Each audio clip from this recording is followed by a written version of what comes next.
Remedy লিখেছেন মীরা রায়াত। শেষ পর্ব। আহির দীর্ঘ 30 মিনিট ধরে জিন্না ইন্টারন্যাশনাল এয়ারপোর্টের সামনে দাঁড়িয়ে আছে, অথচ কাঙ্ক্ষিত মানুষটির দেখা নেই। গরমে আহিরের নাজেহাল অবস্থা। ফর্সা মুখ লাল বর্ণ ধারণ করেছে। বিরক্তিতে মুখ থেকে চকচক শব্দ বেরিয়ে এলো। ঠিক তখনই পকেটে থাকা তার মহামূল্যবান ফোনটি আপন গতিতে বেঁচে উঠল। ফোনটা ধরতে একদম ইচ্ছে করল না আহিরের।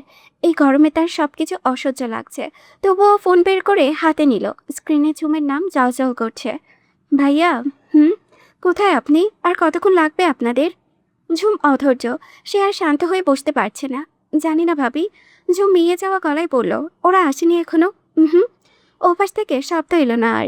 কিছুক্ষণ নীরবতা, তারপর খট করে ফোনটা কেটে গেল বিনা নোটিশে। আহির অভ্যস্ত এসবে, তাই বিশেষ প্রতিক্রিয়া জানালো না।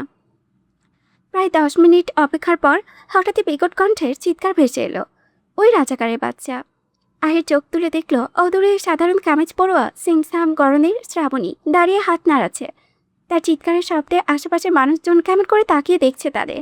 আহির বিব্রত বোধ করল, অথচ শ্রাবণীর মাঝে বিশেষ পরিবর্তন নেই। তার ঠোঁটে করে মস্ত বড় হাসি। মিসেস পিথি মেয়ের কাণ্ডে বেচাই বিরক্ত। সে না পারতে বিড়বিড় করে কিছু বলতে বলতে পা বাড়ালো আহিরের উদ্দেশ্যে। তার সঙ্গে নিল শ্রাবণী। শ্রাবণীও তাদের পিছু বড় বড় দুটো লাগেজ হাতে এগোলো। বাবা দুঃখিত, অনেকক্ষণ অপেক্ষা করিয়েছি। আহির তার কথাই হাসলো। সে এখন বাংলা বুঝতে পারে, বলতেও পারে অল্প স্বল্প। সবটাই সম্ভব হয়েছে শ্রাবণীর কারণে। তারা বাংলাদেশ থেকে আসার পর সোশ্যাল মিডিয়ার বদৌলতে শ্রাবণীর সাথে তার যোগাযোগ ছিল প্রতিনিয়ত। তাদের সম্পর্কটিও আরও মজবুত হয়েছে বইকি। শ্রাবণী আহিরকে একটু একটু করে বাংলা শিখিয়েছে। যদিও বলতে গেলে এখনও সমস্যা হয়, তবুও একদম না পারার মতো কিছু পারে, এটাই শান্তি। আপনাদের আসতে সময় সমস্যা হয়নি তো? না না, কোনো সমস্যা হয়নি। বেশ, তাহলে যাওয়া যাক। ভাবি অপেক্ষা করছে আপনাদের জন্য। হ্যাঁ হ্যাঁ, চলো। শ্রাবণী এতক্ষণ নীরব দর্শকের ভূমিকা পালন করেছিল। আহির তার দিকে তাকালে সে সুন্দর করে একটা হাসি দিল। সেই হাসির বিপরীতে আহিরও হাসল। এগিয়ে এসে লাগেজগুলো নিয়ে শ্রাবণী প্রশ্ন করল, কেমন আছেন মিস বাংলাদেশ? শ্রাবণী শব্দ করে দরুন একটি হাসি দিয়ে বলল, আলহামদুলিল্লাহ। আপনি কেমন আছেন? আহির সেই হাসি দেখল। মেয়েটা আগের থেকে বদলে গেছে অনেক। কি দারুণ স্নিগ্ধ লাগছে আজ। চোখের শান্তির সাথে মনেরও শান্তি। আহির মাথা নুইয়ে মুচকি হাসি দিয়ে বলল, আলহামদুলিল্লাহ। এই আপনি লজ্জা পাচ্ছেন? আহির সত্যিই লজ্জা পাচ্ছে। কেন তা তার জানা নেই, কিন্তু শ্রাবণী ওভাবে মুখের উপর বলবে তার ধারণাই ছিল না। এই মেয়ে ঠোঁট পাতলা স্বভাব তার একদম পছন্দ না। কপাল কুচকে অদ্ভুতভাবে তাকালো আহির। শ্রাবণী বুঝল ভুল প্রশ্ন করেছে, তাই বোকা বোকা হাসি দিয়ে কেটে পড়ল। আহির অতিষ্ঠ হয়ে মেয়ের কাছে মাথা নাড়িয়ে বিরক্ত প্রশ্ন করে লাগেজগুলো রেখে গাড়ি গিয়ে বসল। শ্রাবণী আসার পর থেকে এক একজনের পর এক একজন ঝুমকে জড়িয়ে ধরেছে। শায়ান চোখ মুখ কুচকে দেখছে মাঝে মাঝে মাঝে। তার মনে হয় বউটা সরকারি জিনিস হয়ে যাচ্ছে দিন দিন, যে যখন যেখান থেকে পারছে এসে চিপকে ধরছে। আজ তার অফ ডে। শ্রাবণীরা আসার উদ্দেশ্যেই মূলত ঝুম জোর করিয়েছে আজ ছুটি নেওয়ার জন্য। ঝুম তার ভারী শরীর নিয়ে হাত পা ছড়িয়ে খুব আয়েস করে বসে আছে। শরীরের তুলনায় পেটটা তার 3 গুণ, যার ফলে হাঁটতে বসতে শুতে ঝুমের খুব সমস্যার সম্মুখীন হতে হয়। তবুও মেয়েটা হাসি খুশি বসে গল্প করেই যাচ্ছে। এয়ারপোর্টে আহিরের সাথে ঝুমও যেতে চেয়েছিল, কিন্তু সায়ান যেতে দেয়নি বলে সে যে মুখ ফিরিয়ে নিয়েছে।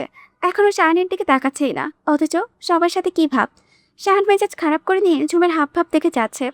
সময় তারও আসবে, তখন এই মেয়ে কি করে দেখে নেবে সে। কষ্ট হয় বেশি পাখি। শ্রাবণী চিন্তিত ঝুমকে নিয়ে। মেয়েটার পায়ে পানি জমেছে। সেই রোগা পাতলা মেয়েটা এখন আর নেই। পুরোদস্ত মামা ভাব এসেছে তার মাঝে এখন। ঝুম মিষ্টি করে হেসে বলল, একটুও কষ্ট হয় আপু, কিন্তু ওদের কথা ভাবলে সেই কষ্ট আর অনুভব করতে পারি না। এখন কয় মাস চলে? ইশালের মা এক বাটি ফল এনে ঝুমের হাতে দিয়ে বলল, প্রায় 8.5 মাস চলছে ওর। আর কিছুদিন পরেই বাড়িতে তিনজন নতুন অতিথি চলে আসবে ইনশাল্লাহ। ঝুমের চোখে মুখে আনন্দের আভাস, কিন্তু শায়ান আতঙ্কিত। সে উঠে দাঁড়িয়ে কোনো আগাম বার্তা ছাড়া ঝুমকে ধীরে তুলে উঠালো। অতঃপর কোনো কথা ছাড়াই আস্তে ধীরে টেনে নিয়ে গেল নিচেদের রুমে। সিঁড়ি বেয়ে উঠতে ঝুমের খুব কষ্ট হলো, যদিও শায়ান বারবার বারণ করেছিল নিচে আসতে। কিন্তু মেয়েটা শুনলে তো। ঠিক অমান্য করে নিচে নেমেছে। এখন কষ্টও পাচ্ছে। তাই শ্রাবণী বারণ করতে চাইলো, কিন্তু আহিরের চোখের ইশারাই থামতে বলল। তারপর ধীরে বলল, ডোন্ট ওয়ারি, ওদের একা ছেড়ে দাও। কিন্তু ঝুমকে ওভাবে নিয়ে গেল কেন? আহির শব্দ করে হেসে দিল, সাথে বাকিরাও। ঝুম শায়ানকে পাত্তা না দিলে ও অস্থির হয়ে যায়। শ্রাবণী বুঝল না। সে অবুঝের মতো তাকালো সকলের দিকে। বাংলাদেশে যখন তারা ছিল তখন সায়ানকে সে যতটুকু দেখেছিল তাতে শ্রাবণী বুঝেছিল সায়ান চুমকে প্রচুর ভালোবাসে, কিন্তু সায়ান যে এভাবে জেলাস মনোভাব তার তো আগে বুঝতে পারেনি। মেহেরুন্নেসা এগিয়ে এসে বলল, আপনি এসব নিয়ে ভাববেন না, সায়ান আর যাই করুক জমির ক্ষতি করবে না, নিশ্চিত থাকুন। আপনারা বরং ফ্রেশ হয়ে নিন। মিসেস বেতি সায় দিল তার কথায়। হ্যাঁ হ্যাঁ, তাই ভালো হয়। আসুন, আপনাদের থাকার ঘর দেখিয়ে দিচ্ছি। শ্রাবণীরা উঠে দাঁড়ালো। আহির এগিয়ে এসে বলল, শ্রাবণ আমার সাথে থাকুক না হয়। কি শ্রাবণ, সমস্যা হবে? শ্রাবণ বরাবরই শান্তিপ্রিয় ছেলে, তাকে খেতে দিলে আর কিছু দরকার হয় না, যে যেভাবে বলে সেভাবেই চলে ছেলেটি। এবারও তাই অমত করল না, সে মাথা নাড়িয়ে জানালো তোর সমস্যা নেই। আপাতত মেহেরুন্নেসা শ্রাবণী ও মিসেস প্রীতিকে তাদের রুম দেখিয়ে দিলেন, আর শ্রাবণ গেল আহিরের সাথে তার ঘরে। সমস্যা কি আপনার, ইগনোর করছেন কেন? রুমে আসার পর থেকে জুম সায়ানকে অদেখা করে যাচ্ছে, যেন এই জগৎ সংসারে সায়ান নামের কোনো মানুষের অস্তিত্বই নেই, যার জন্য সায়ান আরও ক্ষিপ্ত। যদিও এখনও তাকে বিশেষ পাত্তা দিল না ঝুম। সায়ানের প্রচুর রাগ হচ্ছে, সে পারছে না সেই রাগ দেখাতে। ইদানিং এই একটা সমস্যার সম্মুখীন হতে হচ্ছে তাকে। হুটহাট রেগে যাচ্ছে সে, কিন্তু তা ঝুমের সামনে প্রকাশ করতে পারে না। মেয়েটার সাথে একটু উঁচু গলায় কথা বলে কেঁদে কেটে নাজেহাল অবস্থা করে ফেলেন নিজের। একটু দিন দিন মেয়েটা যা শুরু করেছে তাতে বকা না দিয়ে উপায় কোথায় আরিবা? জমির দু হাতে দুটো কাঠি, একটি গাঢ় টকটকে লাল রঙের সুতো, উলের সুতো, সেই কাঠির সাহায্যে দক্ষ হাতে বনে যাচ্ছে। এই কাজে সে আহিরের মায়ের কাছ থেকে শিখেছে। তারপর থেকেই সে নিজের বাচ্চাদের জন্য এটা সেটা বানাই যাচ্ছে। শান জমির মাঝে কোনো বিশেষ পরিবর্তন না দেখে দীর্ঘশ্বাস ফেলে এগিয়ে এসে কাছে ঘেসে বসল। এত রাগ করেছ কেন পাখি? আমি কি তোমার খারাপ চাই? দেখুন, এতটুকু হেঁটে এসে আপনি নিঃশ্বাস নিতে পারছিলেন না, আবার অত দূর গেলে কতই না কষ্ট হতো, আপনারই কষ্ট হতো পাখি। তারপর আরও কাছে গিয়ে এক হাতে পেটে রেখে বলল, একবার ওনারা চলে আসো, তারপর আপনার যেখানে ইচ্ছে যাবেন, বারণ করব না। আমি নিয়ে যাব আপনাকে পাখি, কিন্তু আর কিছুদিন সহ্য করুন প্লিজ। এই সময় বিপদ আপদ এলে আমি শেষ হয়ে যাব। জম কোনা চোখে তাকিয়ে নাক ফুলিয়ে বলল, কতগুলো দিন আপনি আমাকে কোথাও যেতে দিচ্ছেন না ডক্টর। আমি বাইরে বের হতে পারি না, সারাক্ষণ এই বাড়ির মধ্যে অস্থির লাগে কেমন। তার চোখ ছলছল। শান বুঝল মুড সুইংয়ের কারণে এমন হচ্ছে, তাই কিছুটা প্রশ্রয় দিয়ে বলল, আমি দুঃখিত, আমি খারাপ, আর এমন করব না, ক্ষমা করে দিন আমাকে। জমির ঠোঁটে হাসির ঝলক দেখা গেল এবার। সে যেন হাতে চাঁদ পেয়েছে, আবদার করে বলল, আইসক্রিম খাবো ডক্টর। জমির আহ্লাদে কণ্ঠ। অন্য সময় হলে শান বারণ করত, কিন্তু এখন আর ঝুমকে রাগাতে চাইল না বলে মেনে নিল। এরপর ঝুম শায়ানকে দিয়ে সেই আইসক্রিম আনিয়ে খেয়েই ছেড়েছে। বেচারা শায়ান না পারছিল সইতে, না পারছিল কিছু বলতে। মেয়েটা প্রচুর জ্বালাতন করে আজকাল। এখন ঠান্ডা লাগলে তখন বুঝবে মজা, যদিও পরবর্তীতে ঝুমের ঠান্ডা লাগেনি। তার জন্য শায়ান অবশ্য আল্লাহর নিকট শুকরিয়া আদায় করেছে, নয়তো ঝুমও বাচ্চাদের মতো প্রচুর সাফার করতে হতো। এরপর কেটে গেল আরও বেশ কিছুদিন। এই তো সেদিন রাতের কথা হঠাৎ করে ঘুমের মাঝে ঝুম কেঁদে উঠল। শায়ান তখন কিছু কেস স্টাডি করেছিল। ঝুমের কান্নার শব্দে সে কাছে গিয়ে প্রশ্ন করলো, কি হয়েছে? ঝুম তখন এক হাতে পেটে রেখে কেঁদে বলল, ব্যথা করছে। শায়ান ভীষণ ভয় পেয়ে গেল। ঝুমের নর্মাল ডেলিভারির সম্ভাবনা না, তাই সি সেকশন করাতে হবে, কিন্তু তার জন্য তো বেশ কিছুটা সময় রয়েছে।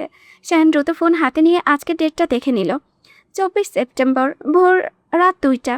ডেলিভারি ডেট তো সামনের মাসের 20 তারিখে দেওয়া হয়েছিল। এখনও 1 মাসের মতো, তাহলে এখনই ব্যথা কিসের? এদিকে ঝুম শায়ানকে তখনও বসে থাকতে দেখে ব্যথায় চেঁচিয়ে উঠল। রাগে কিরমিরিয়ে বলল, অদ্ভুত লোক তো আপনি, আমার ব্যথা করছে আর আপনি এখনো বসে আছেন, পাজি বদলোক, সামনে থেকে সরুন। ঝুমের কথায় শায়ানের হুঁশ ফিরল যেন। সে তখনও কি করবে বুঝতে পারল না, এমন দক্ষ ডক্টর হয়ে কিনা কি করবে তাই জানে না। ব্যথায় ঝুম ঝটপটিয়ে উঠেছে। শায়ানের হাত থেকে ফোনটা ছিনিয়ে নিয়ে মেহেরুন্নেসাকে ফোন দিল, কিন্তু ওপর পাশ থেকে ফোন ধরল না কেউ। ব্যথায় ঝুম আর পারছে না, তবুও একবার কল দিল, আরও একবার দিতে গেলে ওপাশ থেকে কল এলো এবার। আম্মা ব্যথা করছে, তাড়াতাড়ি রুমে আসুন, আপনার ছেলে কি যেন হয়েছে, লোকটার মাথায় সমস্যা, আপনি প্লিজ একটু আসুন, আমি আর পারছি না। এরপর সময়টা চোখের পলকে কেটে গেল। মেহেরুন্নেসা তাৎক্ষণিক আহিরকে নিয়ে তাদের রুমে হাজির হলো। শায়ানও ততক্ষণে সিএমএইচের কথা বলে ডক্টর ম্যানেজ করিয়ে নিল। যদিও তারা একদম তৈরি ছিল না, কিন্তু তাও অল্পের মাঝে যা সম্ভব হলো তাই করলো সবাই। ঝুম অবশ্য শায়ানকে ইচ্ছে মতো ঝেড়েছে, যদিও ছাড়ি খাওয়ার মতোই কাজ করেছে শায়ান, তাই নিশ্চুপ রইল সে। তাছাড়া তার মনে কি চলছে তা হয়তো সে ঝুমকে কেন অন্য কাউকে বোঝাতে পারবে না। আহির শায়ানের অবস্থা দেখে এমন সময়ও হাসতে ভুলল না। ঝুমকে হাসপাতালে নিতে দ্রুত অ্যাডমিট করানো হলো। ডক্টর কিছু টেস্ট করে বললেন, এখনই সি সেকশনের ব্যবস্থা করতে হবে, পেইন উঠেছে। সে কথা শুনে শায়ানের অবস্থা দেখার মতো হয়েছিল সেদিন। সেই মুহূর্তে শায়ান একটি কথা বলেনি। নার্স তাকে একটি পেপার দিয়ে বলল স্বাক্ষর দিতে, তাও সে করতে পারেনি। কিভাবে করবে? ওটা যে বন্ড পেপার ছিল, সেখানে কিভাবে শায়ান স্বাক্ষর করবে? সে না করলেও মেহেরুন্নেসাকে করে দিয়েছিল তাৎক্ষণিক, কারণ যত সময় যাচ্ছিল ঝুমের ব্যথা তত বেশি হচ্ছিল। অপারেশন থিয়েটারে নেওয়ার আগে সকালে একবার করে ঝুমের সাথে দেখা করলেও শায়ান নড়ল না, এমনকি একটি কথাও বলল না কারোর সাথে। যেখানে যেভাবে ছিল সেভাবেই দাঁড়িয়ে রইল। আব্বা! মেহেরুন্নেসা এসে শায়ানের কাঁধে হাত রেখে ডাকলো। শায়ান মাথা তুলে তাকালো তার দিকে। শায়ানের চোখ অসম্ভব লাল, মাথার উপরে রগগুলো ফুলে ফেঁপে আছে। ছেলের করুণ চেহারা দেখে মায়া হলো মেহেরুন্নেসার। ঝুম কথা বলতে চাই আপনার সাথে, কথা বলবেন না? শাহান অবুঝ বাচ্চাদের মতো দুদিকে মাথা নেড়ে পৌঁছালো, কথা বলবে না। কয়েক ঘন্টার মাঝে ছেলেটার চোখ মুখে বসে গেছে। একবার দেখা করুন আব্বা। আম্মা ভয় করছে। শাহানকে কেঁদে দেবে, দিতেও পারে। দিলেও এখন কেউ অবাক হবে না, যদিও মেহেরুন্নেসা নিজেও ভীষণ ভয়ে আছে। কিছু হবে না আব্বা, শক্ত থাকুন। আপনি যদি ভেঙে পড়েন তাহলে ঝুমকে কিভাবে সামলাবো আমরা? শায়ান বড় বড় করে একটি নিঃশ্বাস নিয়ে নিজেকে প্রস্তুত করলো ঝুমের মুখোমুখি করার। অতঃপর দীর্ঘ একটা সময় পর শায়ান তার বইয়ের সম্মুখীন হলো। ঝুম বেডে শুয়ে দেখতে পেল শায়ান দরজার কাছে দাঁড়িয়ে। ইঞ্জেকশন দেওয়ার ফলে আগের থেকে ব্যথা কিছুটা কম এখন। আর কিছুক্ষণের মধ্যে তাকে অপারেশনের জন্য নেওয়া হবে। কি হবে ঝুমের জানা নেই। আদৌ আর ফিরবে আসবে কিনা সে জানে না। ঝুম হাত বাড়িয়ে শায়ানকে কাছে ডাকলো। ঠোঁটে তার নির্মল হাসি। শায়ান কি করবে জানে না। সে একদম নিশ্চুপ এগিয়ে গিয়ে বসলো ঝুমের পাশে। এই ডক্টর। শায়ান তাকালো না, তার দৃষ্টি মেঝেতে। কথা বলবেন না ডক্টর? তখন বকা দিয়েছিলাম বলে রাগ করেছেন? শায়ান তবুও কথা বলল না। ঝুম এবার দুহাতে নিচে কান ধরে বলল, সরি ডক্টর, কথা বলেন এখন, নয়তো পরে যদি আর কথা বলতে না পারেন তখন কিন্তু আফসোস করবেন। ঝুমের ইমোশনাল কথায় কাজ হলো খুব। শায়ান নিজেকে সামলাতে না পেরে ঝুমের উপর হয়ে কাঁধে মুখ গুজে জড়িয়ে ধরল। শায়ানের এমন কাজে ঝুম না হেসে পারল না। কাঁধে ভেজা অনুভব হলেও ঝুম কিছু বলল না। উল্টো এক হাতে শায়ানের পিঠ রেখে অন্য হাত শায়ানের মাথায় রেখে ধীরে হাত বুলিয়ে দিল। আমাকে ছেড়ে কোথাও যাবেন না বলে দিচ্ছি প্লিজ। যেভাবে যাবেন আবার সেভাবেই ফিরে আসবেন। আপনি জানেন আমি আপনাকে ছাড়া থাকতে পারি না। ঝুম নিজের কার্য অব্যাহত রেখে হেসে বলল, ইনশাআল্লাহ আমরা চারজন সুস্থভাবে আপনার কাছে ফিরে আসব। কথা দিলে রাখতে হয় কিন্তু। ঝুম ব্যথা নিয়েও শব্দ করে হেসে উঠল। শায়ানকে শক্ত করে জড়িয়ে ধরে বলল, দোয়া করবেন আমাদের জন্য। শায়ান উত্তর করল না, কিন্তু মনে মনে সে শুধু প্রার্থনা করে গেল ঝুমের জন্য। তার আর কিছু চায় না, কাউকে চায় না, শুধু ঝুম সুস্থভাবে ফিরে এলেই হবে। ওটি রুমে শায়ানকে থাকতে বলা হলেও শায়ান গেল না। উল্টো সে ওটি রুমের সামনে মেঝেতে বসে রইল চুপটি করে। তার নড়চড় নেই। ডক্টর এত করে বললেও এতে নিতে পারল না। মেহেরুন্নেসাও বলেছিল সে থাকলে ঝুম সাহস পাবে, কিন্তু কে শুনে কার কথা। শায়ান যাবে না বলে গো ধরল। শেষমেশ তাকে কেউ পাঠাতে পারল না। সেই থেকে বেচারা কারোর সাথে কথা বলছে না। ঘেমে অবস্থা খারাপ তার। মেহেরুন্নেসাও ইব্রাহিম ছেলের চিন্তায় উদ্বিগ্ন। এখন না আবার জ্ঞান হারিয়ে ফেলে এই ছেলে। কিন্তু না, এমন কিছুই হলো না। শায়ান ওভাবে বসে রইল পুরোটা সময়। অত্যাধিক রিস্ক থাকার পরেও আল্লাহ সুবহানাহু তাআলার অবশেষে রহমতে দীর্ঘ 5 ঘন্টার পর ঝুমের অপারেশন সম্পূর্ণ হলো। 3 জন নার্স কোলে করে 3টে বেবিকে নিয়ে বেরিয়ে এলো। সকলে এতটা হতভম্ব যে শুরুতে কেউ প্রতিক্রিয়াই দেখাতে পারল না। একজন নার্স শায়ানকে উদ্দেশ্য করে বলল, স্যার অভিনন্দন, আপনি 2 জন পুত্র সন্তান ও 1 জন কন্যা সন্তানের বাবা হয়েছেন। মুহূর্তে উপস্থিত মানুষের মাঝে খুশির বন্যা বয়ে গেল। মেহেরুন্নেসা এগিয়ে এসে একজনকে কোলে তুলে নিল। নার্স জানালো, ইনি মেয়ে, সবার ছোট। সেই সময়ে ম্যামকে ভীষণ কষ্ট দিয়েছে। মেহেরুন্নেসা খুশিতে কথা বলতে পারল না। বাচ্চাটির কপালে চুমু দিয়ে এগিয়ে বসলো শায়ানের সামনে। আব্বা, আপনার মেয়ে, কোলে নেবেন না? কিন্তু শায়ান তাকালো না, এমনকি কোনোরূপ শব্দ করলো না। মেহেরুন্নেসা আরও কয়েকবার ডাকলেও নড়চড় নেই। ইব্রাহিম এগিয়ে এসে শায়ানের কাঁধে হাত রেখে ধাক্কা দেওয়ার সাথে সাথে শায়ান মেঝেতে পড়ে গেল। শায়ানকে ওভাবে পড়ে যেতে দেখে সকলে ভালোই অবাক হলো। নতুন অতিথিদের আগমনে খুশি যেন মুহূর্তেই ভাঁচা পড়ে গেল। সকলে ব্যস্ত হয়ে পড়ল শায়ানকে নিয়ে। আহের চিন্তিত হলো শায়ান আবার হার্ট অ্যাটাক করলো না তো। যে নার্সের কোলে মেয়ে বাবুটি ছিল সে দ্রুত ডক্টরকে ডেকে আনলো এবং শায়ানকে কেবিনে নেওয়ার ব্যবস্থা করলো। পরিবারের প্রতিটি মানুষের চোখে মুখে আতঙ্ক। ঝুমের ব্যাপারে খোঁজ নেওয়া বা বাচ্চাদের নিয়ে মেতে থাকার সময়টুকু তারা পেল না। ডক্টর প্রাথমিক চিকিৎসার পর বেরিয়ে এসে বলল, চিন্তার কিছু নেই। ডক্টর আনসারি এখন ঠিক আছে। অত্যধিক চিন্তায় ওনার প্রেশার ফল করেছিল, তাই জ্ঞান হারিয়েছে। আমি ওনাকে ঘুমের ওষুধ দিয়েছি, কিছুক্ষণ ঘুমালে ঠিক হয়ে যাবে। ডক্টরের কথাই যেন সকলে স্বস্তির নিঃশ্বাস ফেলল। ইব্রাহিম স্ত্রীর পানে তাকিয়ে হেসে ফেলল। তার ছেলেটা যে বউয়ের জন্য এত নাজুক সে আগে বুঝতে পারেনি। মেহেরুন্নেসার মুখভাব অবশ্যই গম্ভীর। তার দুহাতের মাঝে শ্যান ঝুমের ছোট্ট কন্যা, যে কিছুক্ষণ পরপর কেঁদে কেঁদে সবাইকে তার উপস্থিতি জানান দিচ্ছে। মিসেস বিথির কোলে তাদের একজন পুত্র, আর আহিরের মায়ের কোলে একজন। তারা দুই ভাই শান্ত, মেয়েটার থেকে ঢের বেশি শান্ত। ভীষণ শান্তভাবে ঘুমিয়ে আছে, অথচ মেয়েটার চোখে ঘুম নেই। সে তার গলার স্বর বাড়িয়ে যাচ্ছে একটু পরপর। তারপর শায়ানের কাছে আহিরের মাকে রেখে সকলে ভিড় জমালো অপারেশন থিয়েটারের সামনে। কিছু সময় পর অপারেশন থিয়েটার থেকে ডক্টর বেরিয়ে এলেন। সকলে তখনও ঝুমের জন্য উদ্বিগ্ন।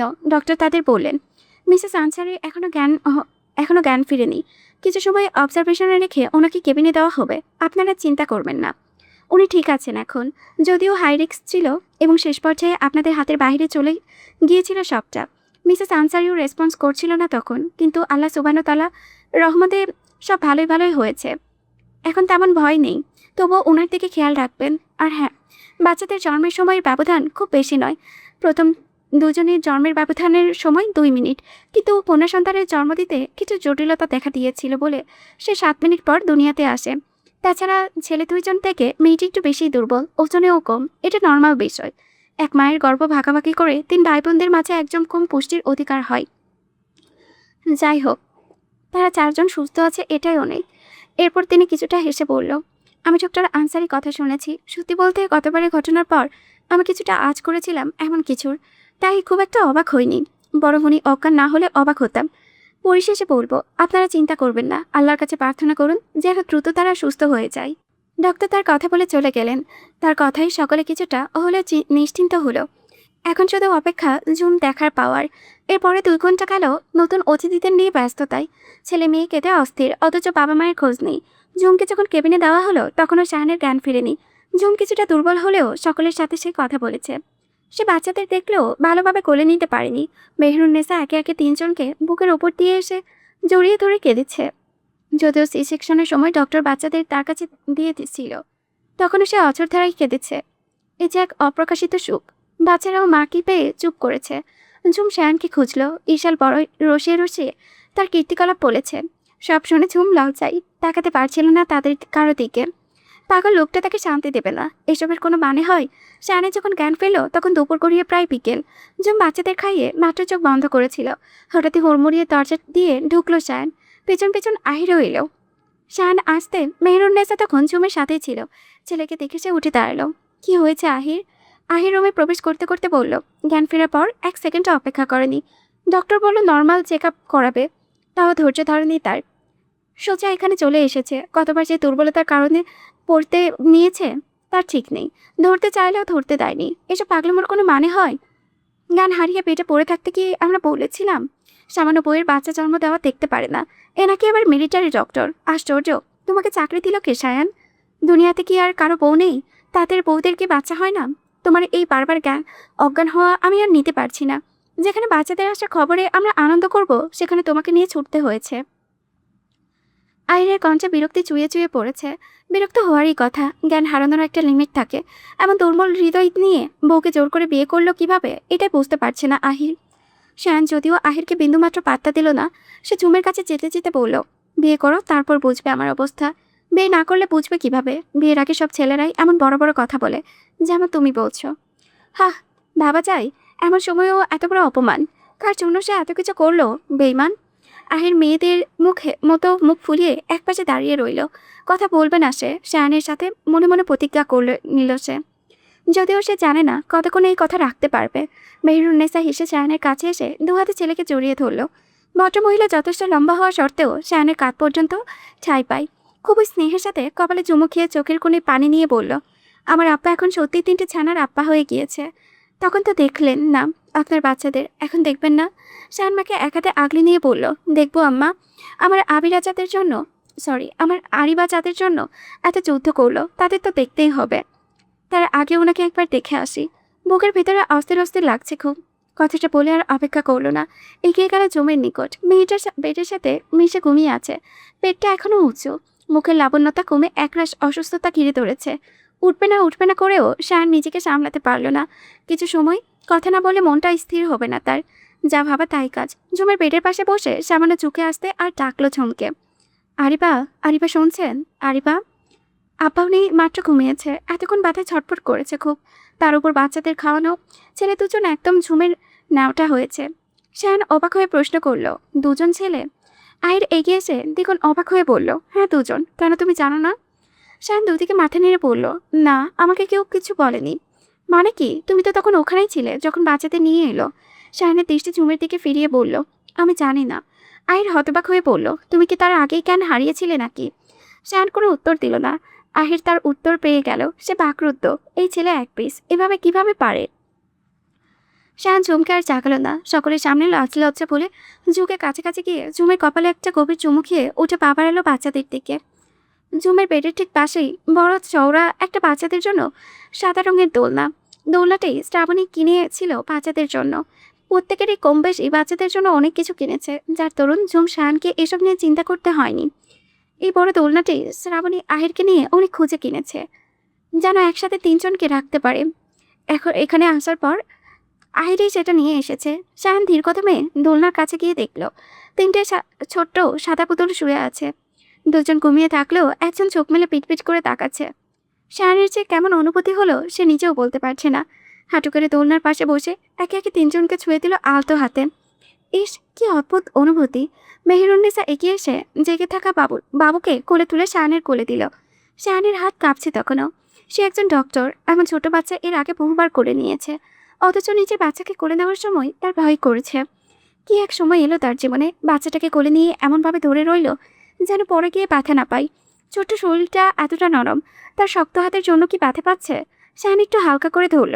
বাচ্চাটা কি বুঝলো কে জানে, সে চিপ দিয়ে চকচক শব্দ করে হেসে দিল। ব্যাস, বেচারা শায়ান নিজেকে আর ধরে রাখতে পারল না, কেঁদে ফেলল নিজের ঐরস চাঁদকে কোলে নিয়ে। মেহেরুন্নেসা ছেলের কান্না দেখে নিজেও কেঁদে ফেলল। এগিয়ে এসে কাঁধে হাত রেখে বলল, আপনার কন্যা, সর্ব কনিষ্ঠজন। শায়ান তখনও কেঁদে চলেছে। মেয়েকে বুকের সাথে জড়িয়ে ধরে কেঁদে কেঁদে বলল, আম্মা, আমার আম্মা, আমি আপনার খারাপ বাবা আম্মা। আমি আপনাদের পৃথিবীর আলো দেখার আগেই মেরে ফেলতে চেয়েছিলাম আম্মা। আপনি কি আমাকে ক্ষমা করবেন আম্মা? আইরের ভীষণ খারাপ লাগছে এখন। সকলে জানে শায়ান যা করতে চেয়ে ছিল তা শুধুমাত্র ঝুমের কথা ভেবে, অথচ বেচারা কাউকে বুঝতে দেয়নি তার মনের উপর দিয়ে কি গিয়েছে। মেহেরুন্নেসা ছেলের মাথায় হাত বুলিয়ে বলল, তাতে না বাপ, আপনি একদম খারাপ বাবা নন, শান্ত হন একটু। আম্মা, উনি এত হালকা কেন, এত ছোট কেন? কত পাউন্ড ওজন হয়েছে ওনাদের? আপনার মেয়ের ওজন মাত্র 3 কেজি 2 পাউন্ড, আর বড় ছেলের 4 কেজি 8, এবং মেজো ছেলের 4 কেজি 3 পাউন্ড ওজন। বাবা, তাহলে কত বড় পেট ছিল! 2.5 কেজি তো আমাদের দেশে পারফেক্ট ধরা হয়। আপনাদের কন্যা ভীষণ দুর্বল, পুষ্টি কম পেয়েছে তিনি, তবে চিন্তার বিষয় কোনো কারণ নেই। তবুও একজন ভালো শিশু বিশেষজ্ঞকে দেখিয়ে নিলে ভালো হয়। শাহান এতক্ষণ নিজের ফোন খুঁজল কিন্তু পেল না। আহির এগিয়ে এসে শাহানের ফোন ওর হাতে দিয়ে বলল, জ্ঞান হারানোর পর ফোন মেঝেতে পড়েছিল, তাই আমি রেখে দিয়েছিলাম। শাহান ফোন হাতে নিয়ে কল লাগালো কাউকে। Doctor Shahan Rehman Ansari speaking. আমার ইমিডিয়েটলি ডক্টর খানের একটা অ্যাপয়েন্টমেন্ট লাগবে, very emergency. Hello sir, sir kindly একটু হোল্ড করুন, আমি চেক করে দেখছি। শাহান এক হাতে মেয়েকে ভালো করে জড়িয়ে নিয়ে অন্য হাতে ফোন কানে চেপে ধৈর্য সহকারে বসে রইল। কয়েক মিনিট পর ওপর পাশ থেকে বলল, স্যার আজ তো ডক্টর খানের শিডিউল ফুল, স্যারের বেশ কিছু ওটি আছে। ডক্টর খানের সাথে কন্ট্যাক্ট করিয়ে দিন। স্যার খুব বেশি কি ইমার্জেন্সি? ইয়া, আমার বাচ্চাদের জন্য। ওকে স্যার, ওকে, আমি কন্ট্যাক্ট করিয়ে দিচ্ছি এখনই। Hello doctor Khan, this is doctor Shayan Rehman Ansari. আজ সকালে আমার ওয়াইফ ট্রিপল বেবির জন্ম দিয়েছে। আমার ছোটো বেবি কিছুটা দুর্বল, আপনি কি আজ একটু টাইম দিতে পারবেন প্লিজ? ইয়া ডক্টর আনসারি, আমি কিছু সময়ের জন্য ফ্রি আছি, আপনি বরং বেবিকে নিয়ে আসুন আমার কেবিনে। Thank you doctor Khan. You are most welcome doctor Ansari. Shahan call কেটে মেহেরুন্নেসার দিকে তাকিয়ে বলল, আম্মা, ওদের নিয়ে এখন যেতে হবে, ডক্টর খান না হলে সময় দিতে পারবেন না। বাড়ির অনুসভা কোথায়? ওরা তো বাড়িতে চলে গিয়েছে আপ্পা। আহিরের দিকে তাকিয়ে প্রশ্ন চলল, কেউ কি রয়েছে হাসপাতালে? হ্যাঁ, শ্রাবণী আছে, ক্যান্টিনে গেল কফি নিতে। আহির, তুমি শ্রাবণীকে এখানে আসতে বলো। আম্মা, আপনি আমার সাথে চলুন। আহির, তুমিও এখানে থেকো, ওনাদের দরকার পড়তে পারে। আচ্ছা, আমি আছি এখানে। ডক্টর আনসারি, আপনার বেবিরা একদম সুস্থ আছেন। ছোট বাচ্চাটা আন্ডারওয়েট, কিন্তু প্রপার টেক কেয়ার করলে কয়েক মাসের মাঝে রিকভার করে ফেলবে ইনশাআল্লাহ। By the way, congratulation. Shaan মাথা নেড়ে বলল, থ্যাংক ইউ ডক্টর খান। আর হ্যাঁ, বেবিদের মায়ের বুকের দুধ খাওয়ানোর চেষ্টা করবেন, বাড়তি কোনো ফর্মুলা দুধের দরকার নেই। ওকে। শান মেহরুন্নেসার সাথে করে বাচ্চাদের নিয়ে ঝুমের কেবিনে ফিরে এলো। দেখতে পেল ঝুম শ্রাবণীর সাথে কথা বলছে। ঝুম শায়ানকে দেখে মিষ্টি করে হেসে ডাকলো, ডক্টর। শান তখনও মেয়েকে বুকের সাথে জড়িয়েছিল। ঝুমকে কথা বলতে দেখে বুকের মাঝে কি যেন একটা শান্তির বাতাস বয়ে গেল। মেহরুন্নেসার দু হাতে দুই ছেলে বাবু। ঝুম সেভাবেই বলে উঠল, ডক্টর কি বলল? শান এগিয়ে গিয়ে ঝুমের কাছে গিয়ে বসলো। তারপর ঝুমের বুকের উপরে মেয়েকে দিয়ে বলল, ওরা ঠিক আছে, চিন্তার কিছু নেই। আপনার শরীর ঠিক আছে? ব্যথা করছে এখনো? আমি ঠিক আছি ডক্টর, চিন্তা করবেন না, একটু ব্যথা করছে। শান ব্যস্ত হয়ে পড়ল হঠাৎ, কোথায় ব্যথা করছে? ডক্টর ডাকবো? আমাকে বলুন। উফ, ডক্টর থামেন আপনি, পাগলামো করেন কেন? আর কি শুরু করেছেন আপনি? কোথায় কোথায় জ্ঞান হারান কেন? আপনার জন্য কি আমি লজ্জায় পড়ি? শান মুখটা করুণ করে বলল, আমি তো ইচ্ছে করে অজ্ঞান হই না আরিবা, আপনার জন্য চিন্তা হলে এমন হয়। জুম কিছু বলার মতো ভাষা পেল না। সত্যি শানের তো দোষ নেই, তাই তাকে বলি বা কি হবে? জুম মেয়েকে আরো ভালো করে বুকের সাথে আগলে নিয়ে বলল, আপনি ঠিক আছেন ডক্টর? আপনারা সুস্থ আছেন দেখে এখন আমিও ভালো আছি। ওদের দেখেছেন? শান হেসে বলল, হ্যাঁ। ওরা কার মতো হয়েছে বুঝতে পারছি না।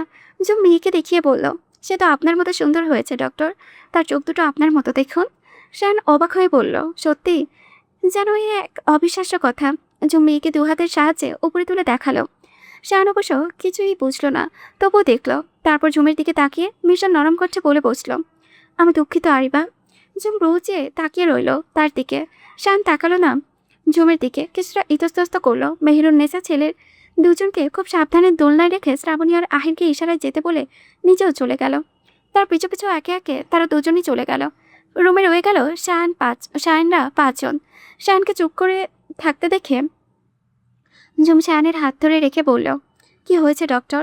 আপনি কিছু বলতে চান? হুম, বলুন। সে সময়টাতে আমি আপনার সাথে খারাপ ব্যবহার করেছিলাম, ওদের মেরে ফেলতে চেয়েছিলাম। শায়ানকে থামিয়ে দিয়ে ঝুম বলল, থামুন ডক্টর, এইসব শুনতে চাই না। আমি তখন আপনার সাথে খারাপ ব্যবহার করেছি, তাছাড়া আমি অবুঝ নই ডক্টর।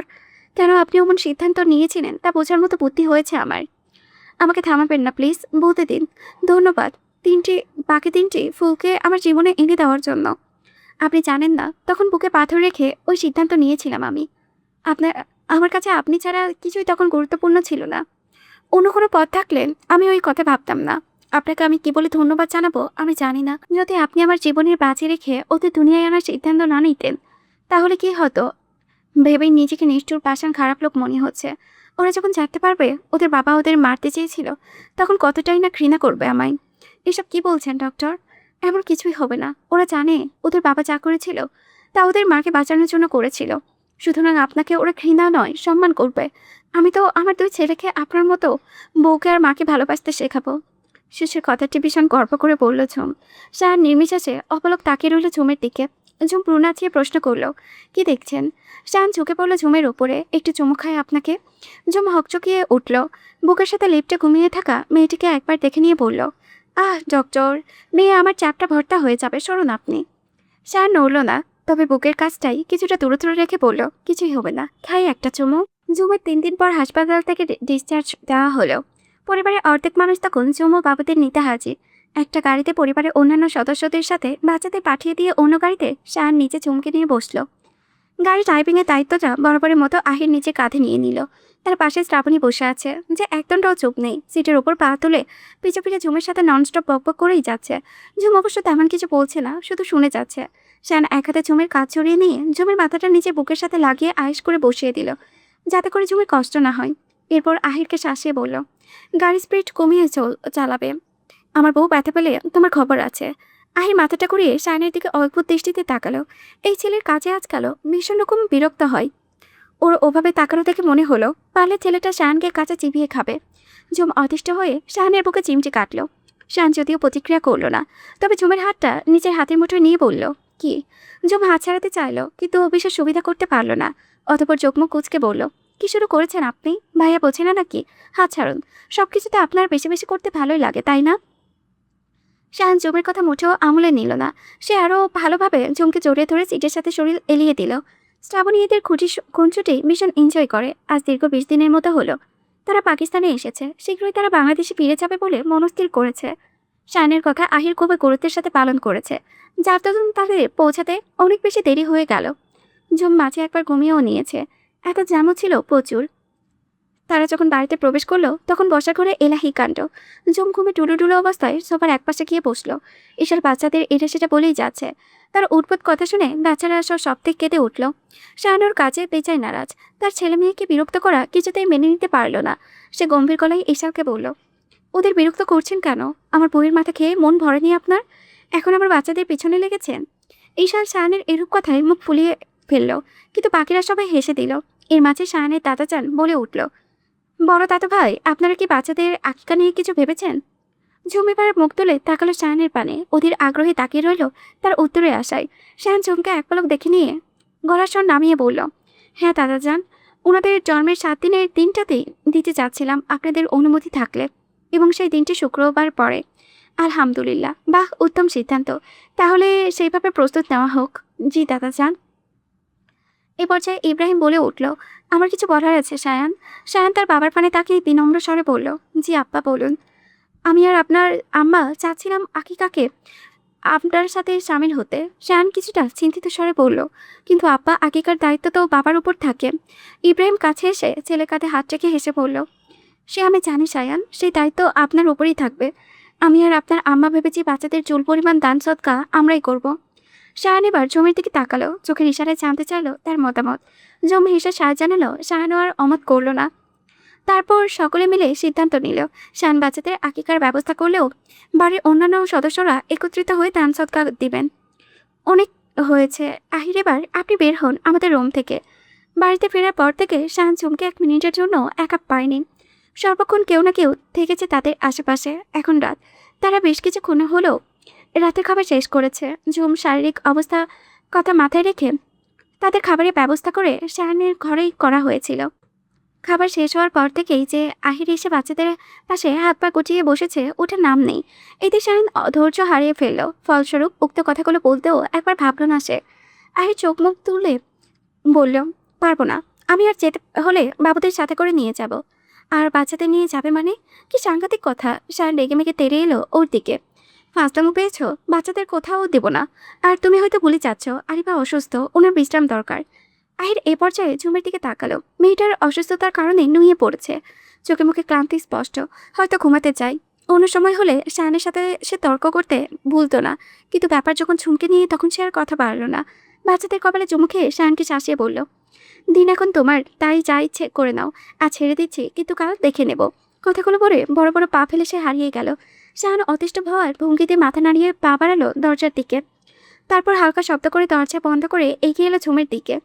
ঝুম তখন তার দিকে তাকিয়েছিল, কোনোরকম আগাম বার্তা ছাড়া সুনিপুণভাবে 2 হাতে জড়িয়ে ধরল ঝুমকে। প্রথমে আস্তে আস্তে, তারপর ধীরে ধীরে তার ব্যথায় পরিণত হলো। ঝুম সহ্য করতে না পেরে কুকিয়ে উঠল, যার ফলে হালকা আওয়াজও হলো। তবুও শায়ান ছাড়ল না। দাঁতে উল্টো দাঁতের সর্বশক্তি প্রয়োগ করে ঝুমের ঘাড়ে কামড় দিয়ে বসল। কিসের এত রাগ কে জানে। ঝুম ব্যথায় কেঁদে ফেলল, 2 হাতে ঠেলে সরিয়ে দিতে চাইল, কিন্তু শায়ানের নড়চড় নেই। না পারতে ঝুম কেঁদে বলল, ব্যথা পাচ্ছি ডক্টর, ছাড়ুন। কি হয়েছে আপনার? এমন করছেন কেন? ছেড়ে দিন দয়া করে। শায়ান তবুও ছাড়ল না। এই প্রথম ঝুমের কান্না অগ্রাহ্য করে নিজের মনে জ্বালা মিটিয়ে তবেই ছাড়ল। ততক্ষণে ঝুম নেতিয়ে পড়েছে ব্যথায়, হেঁচকি তুলে ফেলেছে একদম। বাচ্চাগুলো মায়ের সাথে তাল মিলিয়ে কেঁদে উঠল আপন স্বরে। শায়ান ঝুমকে আগলে নিয়ে বাচ্চাদের দিকে অসহায়ভাবে তাকিয়ে রইল। এখন কি এদের জন্য সে ঝুমের সাথে নিজের মন মর্জি মতো কাজ করতে পারবে না? কি অদ্ভুত। বউটা আবার সত্যি ভাগ হয়ে গেল। ঝুম নিজেকে ছাড়িয়ে নিল বড়ই অভিমানের সাথে। কাঁধে হাত চেপে ব্যথা জায়গাতে কয়েকবার হাত বুলিয়ে দিয়ে না টেনে নিজেকে সামনে নিল। তারপর বাচ্চাদের কাছে গিয়ে একে একে প্রত্যেককে খাওয়ানোর পর আবার শুয়ে দিল। এই সবটা শায়ান নিবিড়ভাবে পর্যবেক্ষণ করলো। শুরুতে বাচ্চাদের খাওয়াতে ঝুমের সমস্যা হলেও এখন অনেকটাই অভ্যস্ত হয়ে গিয়েছে ঝুম, তাই একা একাই পারে সে। ঝুমের ছেলে দুজন খুব শান্ত, তারা মায়ের কোল পেয়েই ঘুমিয়ে যায়, কিন্তু মেয়েটা শায়ানের মতো জ্বালায়, কিছুতেই ঘুমাতে চায় না। উল্টো কোলে থেকে নামলেই উচ্চ শব্দে কেঁদে ওঠে। এবারও একই ঘটনা ঘটল। ছেলে দুজন ঘুম পাড়িয়ে শুয়ে দিয়ে মেয়েকে ঘুম পাড়াতে গিয়ে পড়তে হলো বিড়ম্বনায়। সে চোখ দুটো মেলে তাকিয়ে আছে, ঘুমোচ্ছে না। একটু চোখ বন্ধ করলে যেই না ঝুম তাকে বিছানায় শোয়ায় অমনি কেঁদে ফেলে। যে সেই কান্না নয়, একদম গলা ফাটিয়ে কান্না শুরু করে দেয় মেয়েটা। এবার তাই হলো। মেয়ের কান্নায় ভয় পেয়ে ঝুমু কেঁদে ফেলল। অসহায়ের মতো শায়ানের দিকে তাকিয়ে বোবা কান্না কাঁদছে সে। শায়ান ফুস করে নিঃশ্বাস ছেড়ে মেয়েকে কোলে নিয়ে উঠে দাঁড়ালো। তারপর রুমের এদিক থেকে ওদিক হেঁটে হেঁটে মেয়ের পেটে আলতো আলতো চাপড় কেটে কিভাবে যেন মেয়েকে ঠিক ঘুম পাড়িয়ে দিল। ঝুম হা হয়ে তাকিয়ে দেখলো পাঁচি মেয়ে বাপের মতো নাটকবাজ হয়েছে একদম। শায়ান মেয়েকে বেশ কিছু সময় কোলে রেখে ঘুম গাঢ় হওয়ার পর শুয়ে দিল। না, ওঠেনি এবার। ঝুম হাঁপ ছেড়ে বাঁচল। শায়ান ওর রিয়াকশন দেখে মুখ লুকিয়ে হাসলো।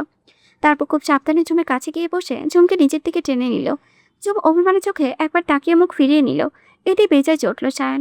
ঝুমের থুতনির কাজটাই শক্ত করে ধরে নিজের মুখোমুখি করে বলল, যা কিছু হয়ে যাক, কখনো আমার থেকে মুখ ফিরিয়ে নেবেন না। কখনো না মানে কখনোই না, বুঝতে পেরেছেন? ঝুম এবার ছলছল চোখে অভিমানী কণ্ঠে বলল, তাহলে আপনি আমাকে ব্যথা দিলেন কেন? কি করেছি আমি? দেখুন কি করেছেন। এতটা নিষ্ঠুর কিভাবে হয় মানুষ? শায়ান ঝুমের চোখগুলো ভালোভাবে পর্যবেক্ষণ করে নিল। মেয়েটা মানতেই পারছে না শায়ান তাকে এভাবে ব্যথা দিয়েছে। শায়ান এগিয়ে এসে ঝুমের কাঁধে থেকে জামা একটু সরিয়ে দেখে নিল ক্ষত হওয়া স্থানটুকু। তারপর উঠে গিয়ে বেডসাইড টেবিলের ড্রয়ার খুলে একটি মলম তুলে নিয়ে আবার এসে বসলো ঝুমের সামনে। তারপর দক্ষ হাতে আস্তে ধীরে খুব যত্নের সাথে ক্ষত স্থানে মলম লাগিয়ে দিয়ে বলল, ডক্টর জুম্মানের সাথে এসে এসে কথা বলার শাস্তি ছিল এটা। জুম হতবাক, এতটাই হতবাকছে শায়ানের দিকে তাকিয়ে রইল। চোখের পলক পড়ল না। শায়ান তার পুরো নাচিয়ে জানতে চাইল কি হয়েছে। হঠাৎ ঝুমের আজ সকালবেলার কথা মনে পড়ল। তারা হাসপাতাল থেকে ফেরার আগে কথা। শায়ান ঝুমের ডিসচার্জ পেপার নিতে গিয়েছিল। সেই সময় ডক্টর জুম্মান হঠাৎ শায়ানের কলিগ ঝুমের কেবিনে উপস্থিত হয়। সে মূলত ছুটিতে ছিল। আজ জয়েন করতে জানতে পেরেছে শায়ানের 3টি বাবু হয়েছে, তাই দেখতে এসেছিল। হাসপাতালে কম বেশি সবাই ওদের দেখতে এসেছে এই কিছুদিনে। সকলে খুব দুয়াও করে গিয়েছে, সাথে যে যার সামর্থ্য অনুযায়ী উপহার দিয়েছে। ডক্টর জুম্মানের তরুণ অল্প অল্প সময়ে সে কারোর সাথে বন্ধুত্বপূর্ণ সম্পর্ক গড়ে তুলতে পারে। ফলস্বরূপ ঝুমের সাথেও সে বেশ হাসি খুশি আচরণ করলেও ঝুমও আস্তে ধীরে তার সাথে তাল মিলিয়ে যায়। এটাই তার দোষ ছিল। শায়ান এসে যখন ব্যাপারটা দেখেছিল মনে মনে সে ভীষণ জেলাস থাকলেও প্রকাশ করেনি তা। ডক্টর জুম্মানের সাথে ঝুমের ওভাবে কথা বলা, তার উপরে তাকে দেখেও পাত্তা না দেওয়ার ব্যাপারটা তার একদম ভালো লাগেনি। মনের মাঝে সেই রাগ খুব পুষে রেখেছে সারাটা দিন। ভাবা চাই কি ভয়ানক লোক। তাই বলে এভাবে কামড়াবেন? ব্যথা পেয়েছি না? শান ভাবলেছেন তার মনে কোনোরূপ অনুতাপ বোধ নেই। ব্যথা পাওয়ার জন্যই দিয়েছি। আপনারও বোঝা উচিত আমি ব্যথা পাই, তাও সেই সব কাজ আপনি বেশি করে করেন। তাই এবার থেকে আমিও আপনাকে ব্যথা দিব। যে মুখ ফুলে বিড়বিড় করে বলল ওকে। বিড়বিড় করে তালে তালে ও ঠোঁট ফুলে কেঁপে কেঁপে উঠল। শান অবলোক লজ্জার মতো তাকিয়ে রইল সেদিকে। বার কয়েক ঠোকও গিলল, যার দরুন শানের অ্যাডামস আপেল ওঠানামা করল অস্থিরভাবে। যুবকে ওভাবে তাকিয়ে থাকতে দেখে অপ্রস্তুত হলো খুব। শানের চোখ মুখ সুবিধার লাগলো না। কিছু বলতে গিয়েও বলতে পারল না মেয়েটি। তার আগে শায়ান হামলে পড়ল। অসতর্কতার দরুন ঝুম পড়তে নিলেও ধরে ফেল শায়ান। এক হাতে জুমের মাথা পেছনে রেখে অন্য হাতের সাহায্যে জুমের কোমর পেঁচিয়ে ধরে ঝুমকে নিজের দখলে নিয়ে নিজের আয়েস মিটিয়ে চুমো খেল ছেলেটি। প্রথম থেকে ঝুম অবশ্য বাধা দিল না, কিন্তু শায়ান হঠাৎ উন্মাদের মতো আচরণ শুরু করলো। তার হাতের গতিবেগ পরিবর্তন করেছে বুঝতে পেরে ঝুম দু হাতে ঠেলে সরাতে চাইল। শায়ান বুঝি এতে থামে। উজ্জ বিরক্ত হয়ে ঝুমের দুহাত পেছনে মুছড়ে এক হাতের সাহায্যে চেপে ধরল। পরিস্থিতি বেগতিক বুঝেও কিছু করার ছিল না ঝুমের, কারণ শায়ান তাকে ছাড়তে নারাজ। অবশেষে ঝুম কথা বলতে পারল না যখন শায়ান ঝুমের ঠোঁট ছেড়ে ওর গলায় মুখ বোঝালো। ডক্টর শান্ত হন। শায়ান থামার নাম তো নিলই না, বরং আরও কাছাকাছি গেল। ঝুম বড় বড় নিঃশ্বাস নিয়ে নিজেকে শান্ত করে ধীরে বলল, ডক্টর আমি অসুস্থ। এরপর সব শান্ত, শুধু শায়ানের দীর্ঘ দীর্ঘ শ্বাসের শব্দ ছাড়া আর কিছু শোনা গেল না। ঝুম বুঝতে পারল শায়ানের হাতের বাঁধন নরম হচ্ছে। আস্তে আস্তে তার হাত ছেড়ে দেওয়া হলো, কিন্তু শায়ান নড়ল না। ঝুমের গলায় মুখ গুজে ওভাবেই পড়ে রইল। ঝুম খুব অতি আতরের ভঙ্গিতে দু হাতে শায়ানকে জড়িয়ে নিল, বলল, দুঃখিত। শায়ান প্রত্যুত্তরে কিছুই বলল না, উল্টো ঝুমের কোমরে দু হাতে শক্ত করে জড়িয়ে নিয়ে বলল, আজ এভাবে ঘুমাই। অনেকদিন আপনাকে বুকে নিয়ে ঘুমাতে পারিনি। এভাবে কেউ কি বললে বারণ করতে পারে? ঝুমও পারেনি। শায়ানও যদি ঝুমের উত্তরের জন্য বসেও ছিল না। আহির ও শ্রাবণী বসে আছে সমুদ্র পাড়ে। প্রায় 2 ঘন্টা ড্রাইভ করে তারপর আহির শ্রাবণীকে এখানে নিয়ে এসেছে। শহর থেকে বেশ কিছুটা দূরে জায়গাটি। এটি সেই জায়গা যেখানে আহিরের প্রজেক্টের কাজ হয়েছিল। এখন সেটি পরিপূর্ণ একটা 5 তারকা হোটেল বিশিষ্ট। এসবে আসার পথে আহির নিজে থেকে শ্রাবণীকে বলেছে তারা এখন বালুর উপর জুতো রেখে বসে আছে। অপূর্ব সেই দৃশ্য। আকাশে পূর্ণিমার চাঁদ, সেই চাঁদের আলো সমুদ্রের পানির সাথে মিলেমিশে একাকার হয়ে গিয়েছে। শ্রাবণী সেই দৃশ্য মন দিয়ে দেখেছিল। প্রচণ্ড বাতাসে তার কোমর সমান খোলা চুলগুলো এলোমেলো হয়ে উড়েছে। আগের তুলনায় অনেক বড় চুলগুলো হয়েছে। বহুদিন কাটে না যে। ও যত্ন করেছে, এখন একটু উত্তম তাকে এক প্রকার তুলে নিয়ে এসেছে আহির।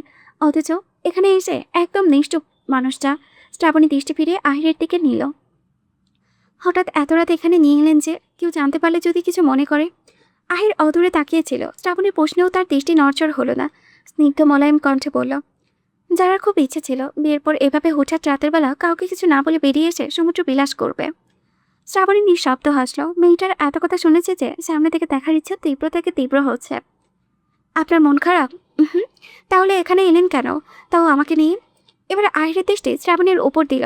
শান্তি খুঁজতে। শ্রাবণী বুঝল না তার কথা। শান্তি খুঁজতে এখানে? পেয়েছেন? পেয়েছি। কিভাবে?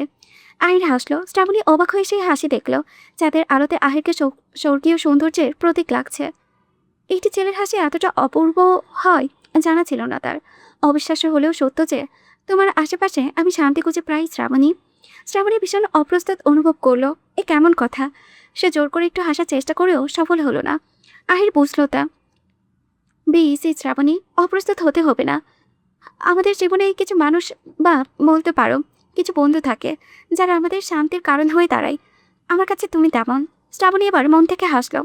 যারা কোথায় আপনি জানেন, তাই না? আহির মুখ লুকিয়ে হাসলো। দৃষ্টি সরিয়ে আবারও দূরে দিয়ে বলল, এমন কেন মনে হলো? শ্রাবণী এতক্ষণ আহিরকে দেখছিল। এবার সে সোজা হয়ে বসে পূর্বের নয় দূর আকাশে দেখতে দেখতে বলল, আপনি ওনাকে ভীষণ ভালোবাসেন, আর যারা ভালোবাসে তারা সর্বদা খুঁজে বেড়ায়। তার মানে বলতে চাচ্ছ তুমি এখানে পাবেলের খোঁজ রাখো? শ্রাবণী শব্দ করে হেসে দিল। খোলা জায়গায় সেই হাসি ছড়িয়ে পড়ল দূর থেকে দূরান্তে। না লুকিয়ে বলল, হ্যাঁ রাখি তো। আমার ভালোবাসা মিথ্যে ছিল না।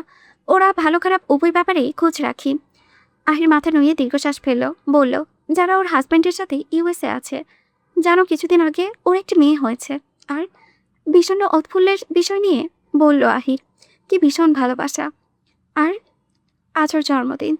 আহির চুপ করে রইল। এরপর শ্রাবণী বুঝল আহির মন খারাপ তাই ঘটল না, বরং কথা ঘুরিয়ে বলল, ওনাকে দেখার খুব ইচ্ছে ছিল।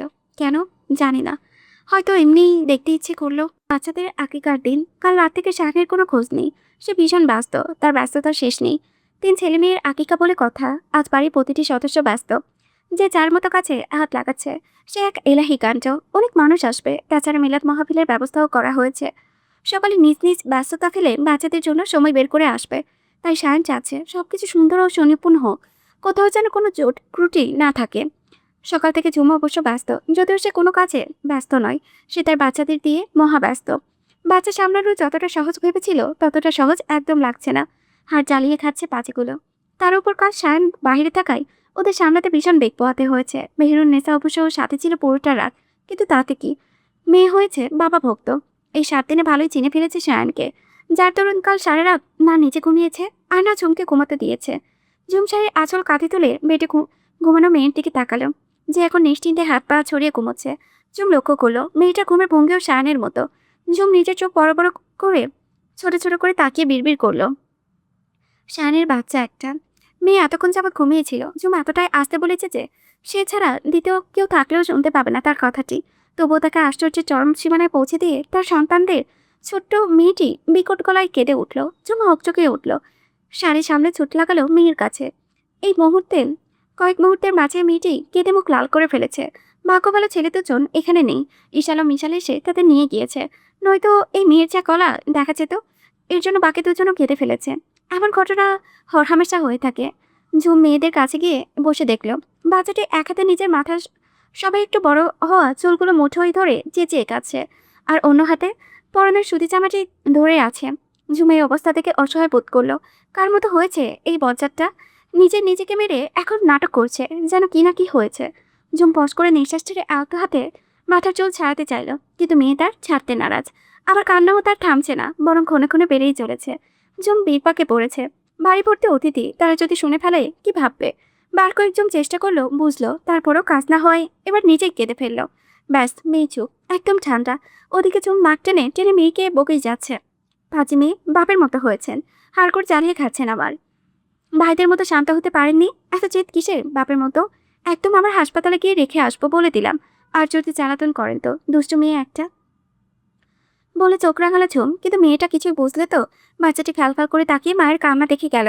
শান দরজার কাছে দাঁড়িয়ে এতক্ষণ সবটাই দেখেছে। মনে মনে মেয়ের কাছে ভীষণ খুশি সে। ঝুম যেমন তাকে জ্বালিয়েছে এতগুলো দিন, সে সবকিছু শোধ নিচ্ছে তার মেয়ে। যদিও একটু খারাপ লাগছে ঝুমের জন্য তার। নিচে মেহরুন্নেসার কাছে থেকে শুনে এলো কাল রাতে নাকি মেয়েটা একদম ঘুমাতে দেয়নি। যদিও সায়ান ভেবেছিল এমন কিছুই হবে, কারণ ছেলেদের সামলাতে পারলেও মেয়েকে এখনো সামলাতে পারে না। তাই তো কাল রাতে এবং ভোরে সে বেশ কয়েকবার ঝুমকে ফোন করে জানতে চেয়েছিল কোনো সমস্যা হচ্ছে কিনা, কিন্তু মেয়েটি প্রতিবার মুখ বুঝে এড়িয়ে গিয়েছে। সায়ানেরও কিছু করার ছিল না, কারণ সে বাচ্চাদের আকিকার ভেড়া আনতে করাচি শহরে বাইরে গিয়েছিল আহিরকে নিয়ে। ফিরেছে 5টি ভেড়া সমেত। এই তো ঘন্টাখানেক হলো, তবুও বাড়ির ভেতরে প্রবেশ করতে পারেনি। মসজিদের ইমামকে নিয়ে আলোচনা ও কাজের জন্য আনা লোকদের সব কিছু বুঝিয়ে দিতে দিতে বড়টা দেরি হয়ে গেল। ঘামে ভিজে শরীর চিপচিপে লাগছে। নিচে বাচ্চাদেরকে সেই কারণে কোলে নাইনি সে। দেখা করে সোজা উপরে চলে এসেছে। আর সেই মামি এই অসাধারণ মুহূর্ত দেখতে পেল সারাদিনের ক্লান্তি নিমিষে গায়েব হয়ে গেল তার। শান পা বাড়িয়ে ভিতরে প্রবেশ করলো। কারো পায়ের শব্দে ঝুম দরজার পানে দৃষ্টি দিল। তার চোখে তখনও পানি, চোখে মুখে রাগ, বিরক্তির কারণে কপাল কুঁচকে আছে। শানকে দেখতে পেয়ে কপালের সেই ভাঁজ গায়েব হয়ে গেল। মুখে ফুটে উঠল আদুরে আহ্লা দিব না। শানের কাছে এসে চমৎকার একটা হাসি দিল। ব্যাস। ঝুম ঠোঁট উল্টে দু হাতে শানের কোমর জড়িয়ে ধরে পেটে মুখ কুচে কেঁদে ফেলল।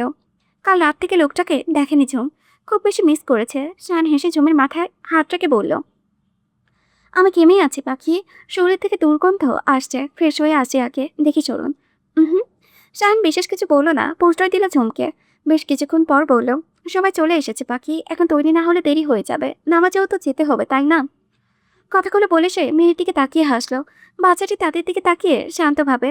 এখন তাকে দেখলেই মনে হবে না এই মেয়েকে ঝুম জ্বালাতন করেছে। ঝুম এবার ছেড়ে দিল। তারপর বলল, আপনার মেয়েকে আপনি দেখেন, এই পাজিকে আমি আর সামলাতে পারবো না। শানুকে ছেড়ে দিল, কপালে কয়েকটি ভাঁজ ফেলে বলল, এখন আমি কেন দেখবো? আপনি বলেছিলেন ওদের আনতে। ঝুম ঠোঁট উল্টে থাকালো, নাকমুখ কুচকে বলল, আপনি আমাকে খোটা দিচ্ছেন? ঝুম উত্তর করলো না, বরং ক্যাবিনেট থেকে সাদা ধবধবে একটা পাঞ্জাবি নিয়ে ওয়াশরুমে যেতে যেতে বলল, হয়তো। ঝুম হাঁ করে তাকিয়ে রইল, তারপর মুখ ফুলিয়ে ভাবল, তার মেয়েটা এই ডক্টরের মতো পাজি হয়েছে। Excuse me. শ্রাবণী বাড়ির সামনে দাঁড়িয়েছিল। আজ আবহাওয়া অন্যান্য দিনের তুলনায় ভালো। মৃদু বাতাস কম, রোদ কম হয়, আজও গরমটা কম। বাড়ির ভিতরে সবাই খুব ব্যস্ত বলে শ্রাবণী এখানে এসে দাঁড়িয়ে কাজ দেখছিল। এখানে সকলের খাবার ব্যবস্থা করা হয়েছে, যতটুকু সম্ভব সবটাই করেছে সায়ানরা।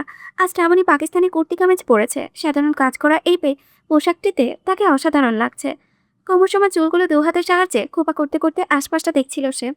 তখনই উক্ত কথাটি ভেসে এলো। শ্রাবণী সেই কণ্ঠ অনুসরণ করে গড়ে দাঁড়ালে দেখতে পেল কিছুটা কাছে একটা লম্বা গরনের ছেলে দাঁড়িয়ে আছে। তার পরনে সি গ্রিন শার্ট ও কালো প্যান্ট। সুস্বাস্থ্যের অধিকারী ছেলেটিকে দেখতে শুনতে দারুণ লাগলো শ্রাবণীর কাছে। শ্রাবণী উত্তর করলো না, কিন্তু তাকিয়ে রইল ছেলেটির দিকে পরবর্তী কথা শোনার জন্য। ছেলেটি এবার আলতো হেসে এগিয়ে কাছাকাছি দাঁড়ালো। আমি আদিল, কিছু মনে করবেন না আপনাকে এভাবে ডাকার জন্য। খাটে উর্দুতে বলা কথাগুলো শ্রাবণী বুঝতে পারলো, কিন্তু নিজে কিভাবে বলবে বুঝতে পারছে না, কারণ তার উর্দু খুব একটা ভালো না। সে উর্দু থেকে বেশি হিন্দি বলে ফেলে। বাংলা, হিন্দি আর উর্দুর সংমিশ্রণে অদ্ভুত একটা জগৎ খুচুরি তৈরি হয়ে যায়। আইরি তো মাঝে মাঝে ভীষণ রেগে যায়, না জানি এই লোক কি ভাববে। সে অপ্রস্তুত হেসে বলল, সমস্যা নেই, আমি শ্রাবণী।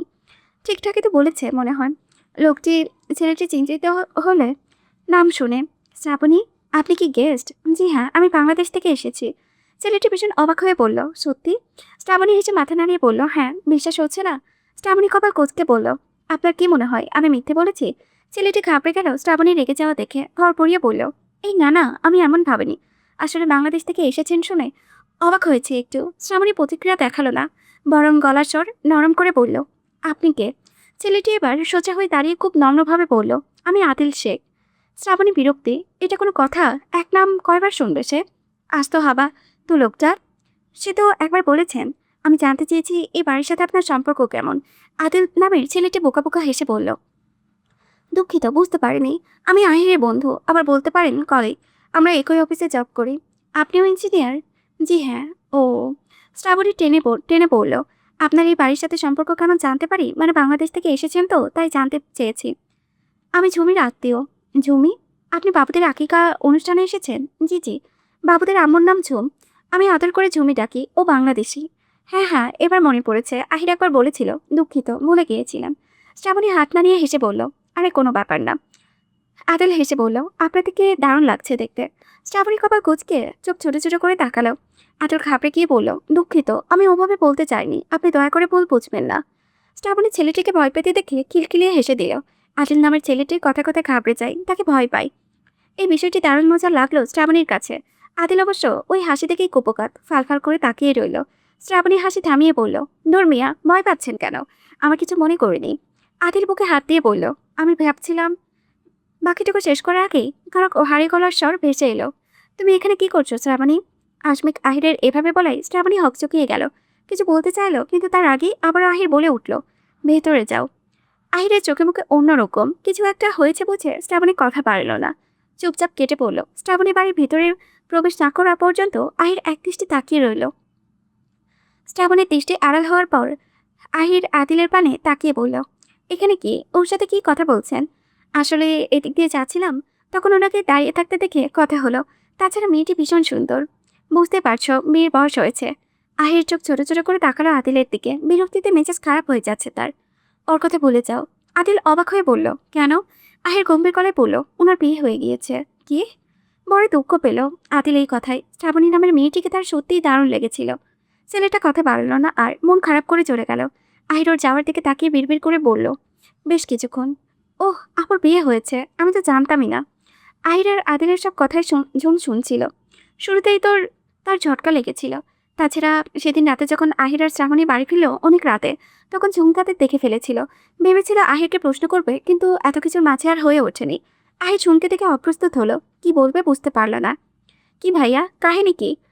আহির নার্ভাস হলেও বুঝতে দিল না ঝুমকে, দেখা যাবে কি না কি ভেবে উল্টাপাল্টা কাজ করে তাকে ফাঁসিয়ে দেবে। তখন মুসিবত বাড়বে বই কমবে না। তাই নিজেকে স্বাভাবিক রেখে বলল, কিসের কি কাহিনী? ও, এখন বুঝতে পারছেন না ওনাকে মিথ্যা বললেন কেন? কারণ তো ভালো ছেলে না ভাই। হুম, তা কি করেন উনি? আরে ভাবি, আপনি বুঝতে পারছেন না, আমার বন্ধু তো, আমি তো জানি কি কেমন হবে। ও ভালো হলে আমি আপনাকে বলতাম। ঝুম জহুরি চোখে কিছুক্ষণ পরখ করে নিল আহিরকে। আহির ঝুমকে ওভাবে দেখে ঘাবড়ে গেল। এদিক ওদিক তাকিয়ে হঠাৎ করে বলে উঠল, আপনি বাইরে কি করছেন? আপনার ছেলে মেয়ে কোথায়? আর আপনার জামাই আপনাকে একা ছাড়লো? ঝুমার কথায় বিন্দুপাত্র পাত্তা না দিয়ে শাড়ির আঁচল হাওয়ায় উড়িয়ে দিতে দিতে যেতে যেতে বলল, মাঝে মাঝে জামাইকে ছাড়া ঘুরে বেড়াতে হয়, নয়তো অনেক কিছু চোখে পড়ে না। তারপর আহিরকে হতভম্ব অবস্থায় রেখে সে চলে গেল। আহির মুখে হাত চেপে ধরে শুধু দেখেই গেল ঝুম নামের ভয়ানক রমণীকে। আজ হঠাৎ করে শাহানের জন্য ভীষণ মায়া হলো। আহারে বেচারা, এই মেয়ের চোখ ফাঁকি দেওয়ায় আদৌ কি সে কিছু করতে পারে? আহিরের খুব জানতে ইচ্ছে করলো। আকিকা দিয়ে বাচ্চাদের নাম রাখা হলো এবং একই সাথে বাচ্চাদের চুল ফেলে সেই চুলের সামনে সমান দান সৎকা দেওয়া হলো। আগত অতিথিদের আপ্যায়ন করা হলো খুবই গুরুত্বের সাথে। প্রত্যেক বাচ্চাদের দোয়া উপহার দিয়ে গেল। শাহান ঝোপের বড় ছেলের নাম রাখা হলো জারিয়ান রেহমান আনসারি, মেজর ছেলের নাম রাখা হলো জাবিয়ান রেহমান আনসারি, আর ছোট মেয়ের নাম রাখা হলো সাইয়ারা রেহমান আনসারি। দুই ছেলের নাম তাদের মায়ের নামের সাথে মিলিয়ে রাখা হলো, আর মেয়ের নাম শান নিজে তার নামের সাথে মিলিয়ে রেখে রেখে রাখলো। ঝুম লক্ষ্য করেছে শান দুই ছেলের থেকে মেয়েকে একটু বেশি আদর করে। বাবারা মেয়েদের বেশি ভালোবাসে কিনা তাই হয়তো শানও তার মেয়েকে দেখলে মাঝে মাঝে মনে হয় সেও যদি একটু ভালোবাসা পেতেও তার বাবার, তাহলে কি খুব ক্ষতি হতো। অনুষ্ঠানে পুরোটা সময় ঝুম আর চোখে আহির শ্রাবণীকে দেখে গিয়েছে। মনে মনে ভেবে নিল শ্রাবণীকে তার সাথে পাকিস্তানে স্থানীয়ভাবে রেখে দিলে কেমন হয়। সেই দিনের মতো সে চুপ থাকলেও পরের দিন এই কথা সে মেহেরুন্নেসা ও আহিরের মায়ের সামনে বলল। তারা বিষয়টি নিয়ে গভীরভাবে ভেবে দেখলেন শ্রাবণী খারাপ মেয়ে না, দেখতে শুনতেও ভালো, শিক্ষিত মেয়ে। আহির ও শ্রাবণীর মাঝে সম্পর্কও বেশ ভালো, সুতরাং তারা ভাবল মিসেস পিথির সাথে এ ব্যাপারে একবার কথা বলে দেখবেন। ছেলে মেয়ের কানে যাওয়ার আগে বাবা মায়ের অনুমতি নেওয়াটা জরুরি। শ্রাবণীকে যেমন তাদের পছন্দ হয়েছে, তেমনই আহিরকেও তো মিসেস পিথির পছন্দ হতে হবে। ঝুম যদিও নিশ্চিত ছিল আহিরকে মিসেস পিথি মেনে নেবেন, তবুও বড়দের সিদ্ধান্তকে সে সম্মান জানিয়ে চুপ রইল। এরপর তারা মেয়ে মহল মিলে মিসেস পিথির কানে কথাটি তুলল। সে এক কথা রাজি হয়ে গেল। আহিরের মতো ছেলেকে পালন করার মতো বোকা সে নয়। আহির লাখে একটা ছেলে, এমন ছেলের হাতে মেয়েকে তুলে দিতে পারলে সে নিশ্চিন্ত হবে। এরপর তারা সিদ্ধান্ত নিলেন ছেলে মেয়েকে বলে দ্রুত শুভ কাজ সেরে ফেলবেন, কারণ মিসেস বিথিদের বাংলাদেশে ফিরে যাওয়ার সময় এসে গিয়েছে। শ্যান যখন এই কথা জানতে পারলো প্রথমে সে বারণ করে দিল। তার মধ্যে আহিরকে না জানিয়ে একবারই এসব ভাবা বা করা ঠিক হচ্ছে না, কিন্তু ঝুম তার কথাই বেজায় নারাজ। সে শুনতেই চাইল না কিছুতেই শ্যানের কথা। ঝুম দেখেছে আহির ও শ্রাবণীর কষ্ট, তারা যতটা সাফার করেছে তার ঝুম থেকে কে দেখেছে বেশি? দুটো ভাঙা মনের মানুষ একে অন্যকে যেভাবে বুঝবে আগলে রাখবে তা অন্য কেউ পারবে না। আর সে আহিরের চোখে শ্রাবণীর জন্য কিছু একটা দেখেছে, যা মিথ্যে না। তারা একে অপরের সাথে সময় কাটিয়ে ভালো থাকে। তাহলে সারা জীবন একসাথে থাকলে ক্ষতি কি? শান যদিও জমের চিন্তা বুঝতে পারে, কিন্তু এসব করা যে ঠিক হচ্ছে না। বেচারা সেই কথাটি বউকে কিছুতেই বোঝাতে পারল না। কারো ব্যক্তিগত ব্যাপারে হস্তক্ষেপ করা যে হিতের বিপরীত হয়ে উঠবে মাঝে মাঝে ঝুম জানতো না হয়তো তা। তাই তো সে যেমনভাবে ভেবেছিল তেমন কিছুই হলো না। উল্টো সবটা ঘেটে গেল একদম ২ দিন পরের এক সন্ধ্যায় ঘটনা। সেদিন সকালে একসাথে বসে সবাই নাস্তা করলো। এরপর শাহানের দাদাজান সকলের উদ্দেশ্যে বলল, সকালে আমার কিছু কথা বলার আছে। যদিও সেদিনে উপস্থিতি অধিকাংশই জানতো কি বিষয়ে কথা, কিন্তু এরপরও তারা আগ্রহ নিয়ে তাকিয়ে। শাহান থপথপে মুখে চুপচাপ বসে। তারা ভালো লাগছে না এসব। সে হাসপাতালে ছিল, জরুরি তলব করে তাকে আনা হয়েছে। সে ঝুমকে বোঝাতে দিল না, মেহরুন্নেসাকে বলেছিল, কিন্তু তার মাও তার বউয়ের সাথে হাত মিলিয়ে তাকে পাত্তা দিল না। এমনকি তার বাবা দাদা কেউ তার কথা শুনল না। সে আহিরকে চেনে, এসব কাণ্ডের পর আবার না বাড়ি ছেড়ে ছেলেটা। আহির সায়ান আর আপনি সমবয়সী। সে এখন ৩ সন্তানের জনক। কিন্তু আপনি এখন বিয়েই করেনি। এতদিন সময় চেয়েছিলেন, আমরা আপনাকে সময় দিয়েছি। আপনার সিদ্ধান্তকে সম্মান জানিয়েছি, কিন্তু এবার আপনাকে আমাদের সিদ্ধান্তকে সম্মান জানাতে হবে। আহির কি বলবে বুঝতে পারল না। হঠাৎ কি এমন হলো যে দাদাজান এই কথা বলেছে। সে উচুক নয়নে তাকিয়ে রইল বাকি কথা শোনার জন্য। দাদাজান গলা খাকারি দিয়ে বলল, আমরা সিদ্ধান্ত নিয়েছি, আপনার বিয়ে দেব। মেয়ে আমাদের পরিচিত। কি? আহির বসা থেকে দাঁড়িয়ে পড়ল। তার দুনিয়া হঠাৎ করে নড়ে উঠল, যেন চোখের সামনে জোনাকি পোকা উঠছে। তাকে আরও অবাক করে দিয়ে দাদাজান তার পরবর্তী কথাটি বললেন, মেয়ে আমাদের শ্রাবণী। এবার শুধু আহিরই নয়, শ্রাবণীও হতবাক হলো ভীষণ। সে অবাক হয়ে চাইল আহিরের দিকে। আহিরও ঠিক একই সময় তাকিয়ে পড়ল শ্রাবণীর চোখে। দুজনে চোখাচোখি হয়ে গেল মুহূর্তে। আহির সেই চোখ কিছু একটা খুঁজলো, কিন্তু পেল না। শ্রাবণী দৃষ্টি ফিরিয়ে নিল। আহির চোখ ঘুরিয়ে তাকালো ঝুমের দিকে। দেখলো মেয়েটির চোখ মুখ খুশিতে ঝলমল করছে। আহিরের বুঝতে কষ্ট হলো না এই অকাজ কে করেছে। এমন কিছু নিয়ে সে ভয় ছিল। সে এবার শায়নের দিকে তাকালো। শায়ন শুধু ফোঁস করে একটা নিঃশ্বাস ছেড়ে ঠোঁট নাড়িয়ে সরি বলল। আহির কিছু বলল না, শুধু বুক ভর্তি বেদনা নিয়ে অস্পষ্টভাবে একটু হাসলো। অপেক্ষা করলো শ্রাবণীর কিছু বলার, কিন্তু শ্রাবণী সে যে মাথা নিচু করে চুপ করে রইল, আর মাথা তুলল না। আহির তাকিয়ে রইল ওর দিকে। তারপর কাউকে কিছু বলতে না দিয়ে সেই মুহূর্তে বাড়ি ছাড়লো। বাড়ি ছেড়েছে বেশ কিছুদিন হলো। আকস্মিক সেই ঘটনার পর বাড়ির পরিবেশটা থমথমে। এমন কিছু কেউ আশা করেনি। সব থেকে বেশি প্রভাব পড়েছে ঝুমের উপরে। কেন কি জন্য আহির এমনটা করলো সে বুঝতে পারছে না। শ্রাবণীও অদ্ভুতভাবে একদম শান্ত হয়ে গিয়েছে। কারোর সাথে প্রয়োজন ছাড়া কথা বলছে না। সেদিনের পর আহিরের কোনো খবরও কেউ নাই, জানে না। কারোর সাথে যোগাযোগ করছে না। আহির চিন্তায় তার মা শয্যাশায়ী। এই সব কিছুর জন্য ঝুম নিজেকে দায়ী মনে করলো। মনে মনে মনে ভীষণভাবে ভেঙে পড়েছে। শ্যান সব দেখেও শান্ত, তার মাঝে কোনো প্রতিক্রিয়া নেই। সে সবটা নীরবে দেখে যায় শুধু। তার করারও কিছু নেই। সবাইকে আগে সতর্ক করেছিল, কিন্তু কেউ শুনল না তার কথা। এখন যা করার নিজেরা করুক, সে এসবের মাঝে নেই। শান গুরুত্বপূর্ণ কাজ করছিল গভীর মনোযোগের সাথে। ঝুম বাঁচাতে ঘুম পাড়িয়ে ওর কাছাকাছি গিয়ে দাঁড়ালো। শান দৃষ্টি না তুলে একইভাবে কাজের মাঝে ডুব থেকে বলল, কিছু বলবেন পাখি? ঝুমের চোখ ভিজে এলো। অপরাধ বোধের কারণে সে কারো মুখোমুখি হতে না পেরে আজকাল মনে হয় যা কিছু হয়েছে বা যা হচ্ছে সবকিছুর জন্য সে নিজে দায়ী। শাহানও কাজের ব্যস্ততা দেখিয়ে তাকে এড়িয়ে চলল। সে কাউকে বুঝতে পারল না যা কিছু করেছে তার সবার ভালোর কথা ভেবে। শ্রাবণীকে সরাসরি বলল সে কখনো রাজি হতো না এই প্রস্তাবে। তাছাড়া কেউ জানুক না জানুক, ঝুম জানে আহিরের মনে শ্রাবণীর জন্য কিছুটা হলেও অনুভূতি রয়েছে। তাই তো ভেবেছিল বড়দের সাথে কথা বললেও যদি কিছু একটা হয়ে যায় ক্ষতি তাতে কি। ঝুম শব্দ করল না একটিও। শায়র এবার মুখ তুলে তাকালো ঝুমের দিকে। মেয়েটি কয়েকদিনের মাঝে একদম মরচে গিয়েছে। চোখের নিচে কালির প্রলেপ, সাথে শারীরিক অবনতি। সব মিলিয়ে কেমন রোগা পাতলা লাগে এখন। বাচ্চাগুলোর জন্য ঘুমাতেও পারে না। তাছাড়া শায়নও রাগ দেখিয়ে কিছুদিন দূরে দূরে ছিল ওর থেকে। নিজের এই ব্যবহারে অনুতপ্ত হলো শায়নের অন্তর আত্মা। ঝুমের মুখ পানে তাকিয়ে হঠাৎ পরে অসহায় বোধ করলো শায়ন। হাতের কাজ পেলে 2 হাতে কাছে টেনে নিল ঝুমকে নিজের কোলে বসিয়ে দিল। অতঃপর ঝুমের কোমরে এক হাতে অন্য হাতে মাথার পেছনে রেখে আরও কাছে টেনে ঝুমের মাথা নিজের বুকের সাথে মিলিয়ে লাগিয়ে চোখ বন্ধ করে নিল। হাতটা খুব দ্রুত বিট করেছে, কি অত্যাধিক দ্রুত। এতদিনের অবস্থা অস্থিরতা আস্তে ধীরে ঠিক হচ্ছে। মেয়েটা যে কি জাদু করলো তাকে। ঝুম শায়নের বুকে পড়ে কেঁদে ফেললো। এত খারাপ লাগছিল এই কয়েকদিন। কি থেকে কি হয়ে গেল তার? ভাইয়া চলে গেল কোথায়? ঝুম আকল হয়ে কাঁদলো। কান্নার ফলে হেঁচকে তুলে ফেলেছে। নিঃশ্বাসও নিতে পারছে না মেয়েটি। শায়ন এতক্ষণ কিছু না বললেও এবার বলল, ঠিক হয়ে যাবে সব, শান্ত হন, কান্না থামান।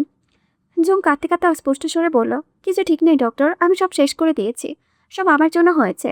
শায়ন দীর্ঘশ্বাস ছেড়ে ঝুমের মাথায় হাত বুলিয়ে বলল, যা হওয়ার হয়ে গেছে আরিবা, তখন আমার কথা শুনলে এমনটা হতো না কখনো। আমি আমি তো ভাইয়ের কথা ভেবে করেছিলাম, বিশ্বাস করুন, ভাইয়ের চোখে আপুর জন্য অনুভূতি দেখেছি। বিশ্বাস করুন ডক্টর, আমি মিথ্যে বলছি না। জানি। ঝুম মাথা তুলে অবাক হয়ে জানতে চাইল, জানেন? ঝুম বুঝতে পারছে না কি জানার কথা বলছে শায়ান, তাই নিশ্চিন্ত হতে প্রশ্ন করলো, ভাইয়া আপুকে পছন্দ করে আপনি জানেন? শায়ান ভারী গম্ভীর গলায় ঝুমের চোখে চোখ রেখে বলল, আহিস শ্রাবণীকে ভালোবাসে আরিবা। কি? ঝুম এতটাই অবাক হলো যে নিজের ওপর নিয়ন্ত্রণ হারিয়ে ফেলেছে। উত্তেজনায় তার শরীর কাঁপছে মৃদু মৃদু। শায়ান ফোঁস ছেড়ে নিঃশ্বাস নিল। আমি পূর্ব থেকে অবগত ছিলাম। ঝুম কিছুই বলল না, খাল খাল করে তাকিয়ে রইল শুধু। ভালোবাসে? কই, সে তো বুঝতে পারলো না। ভালো যখন বাসে তাহলে ওভাবে চলে গেল কেন?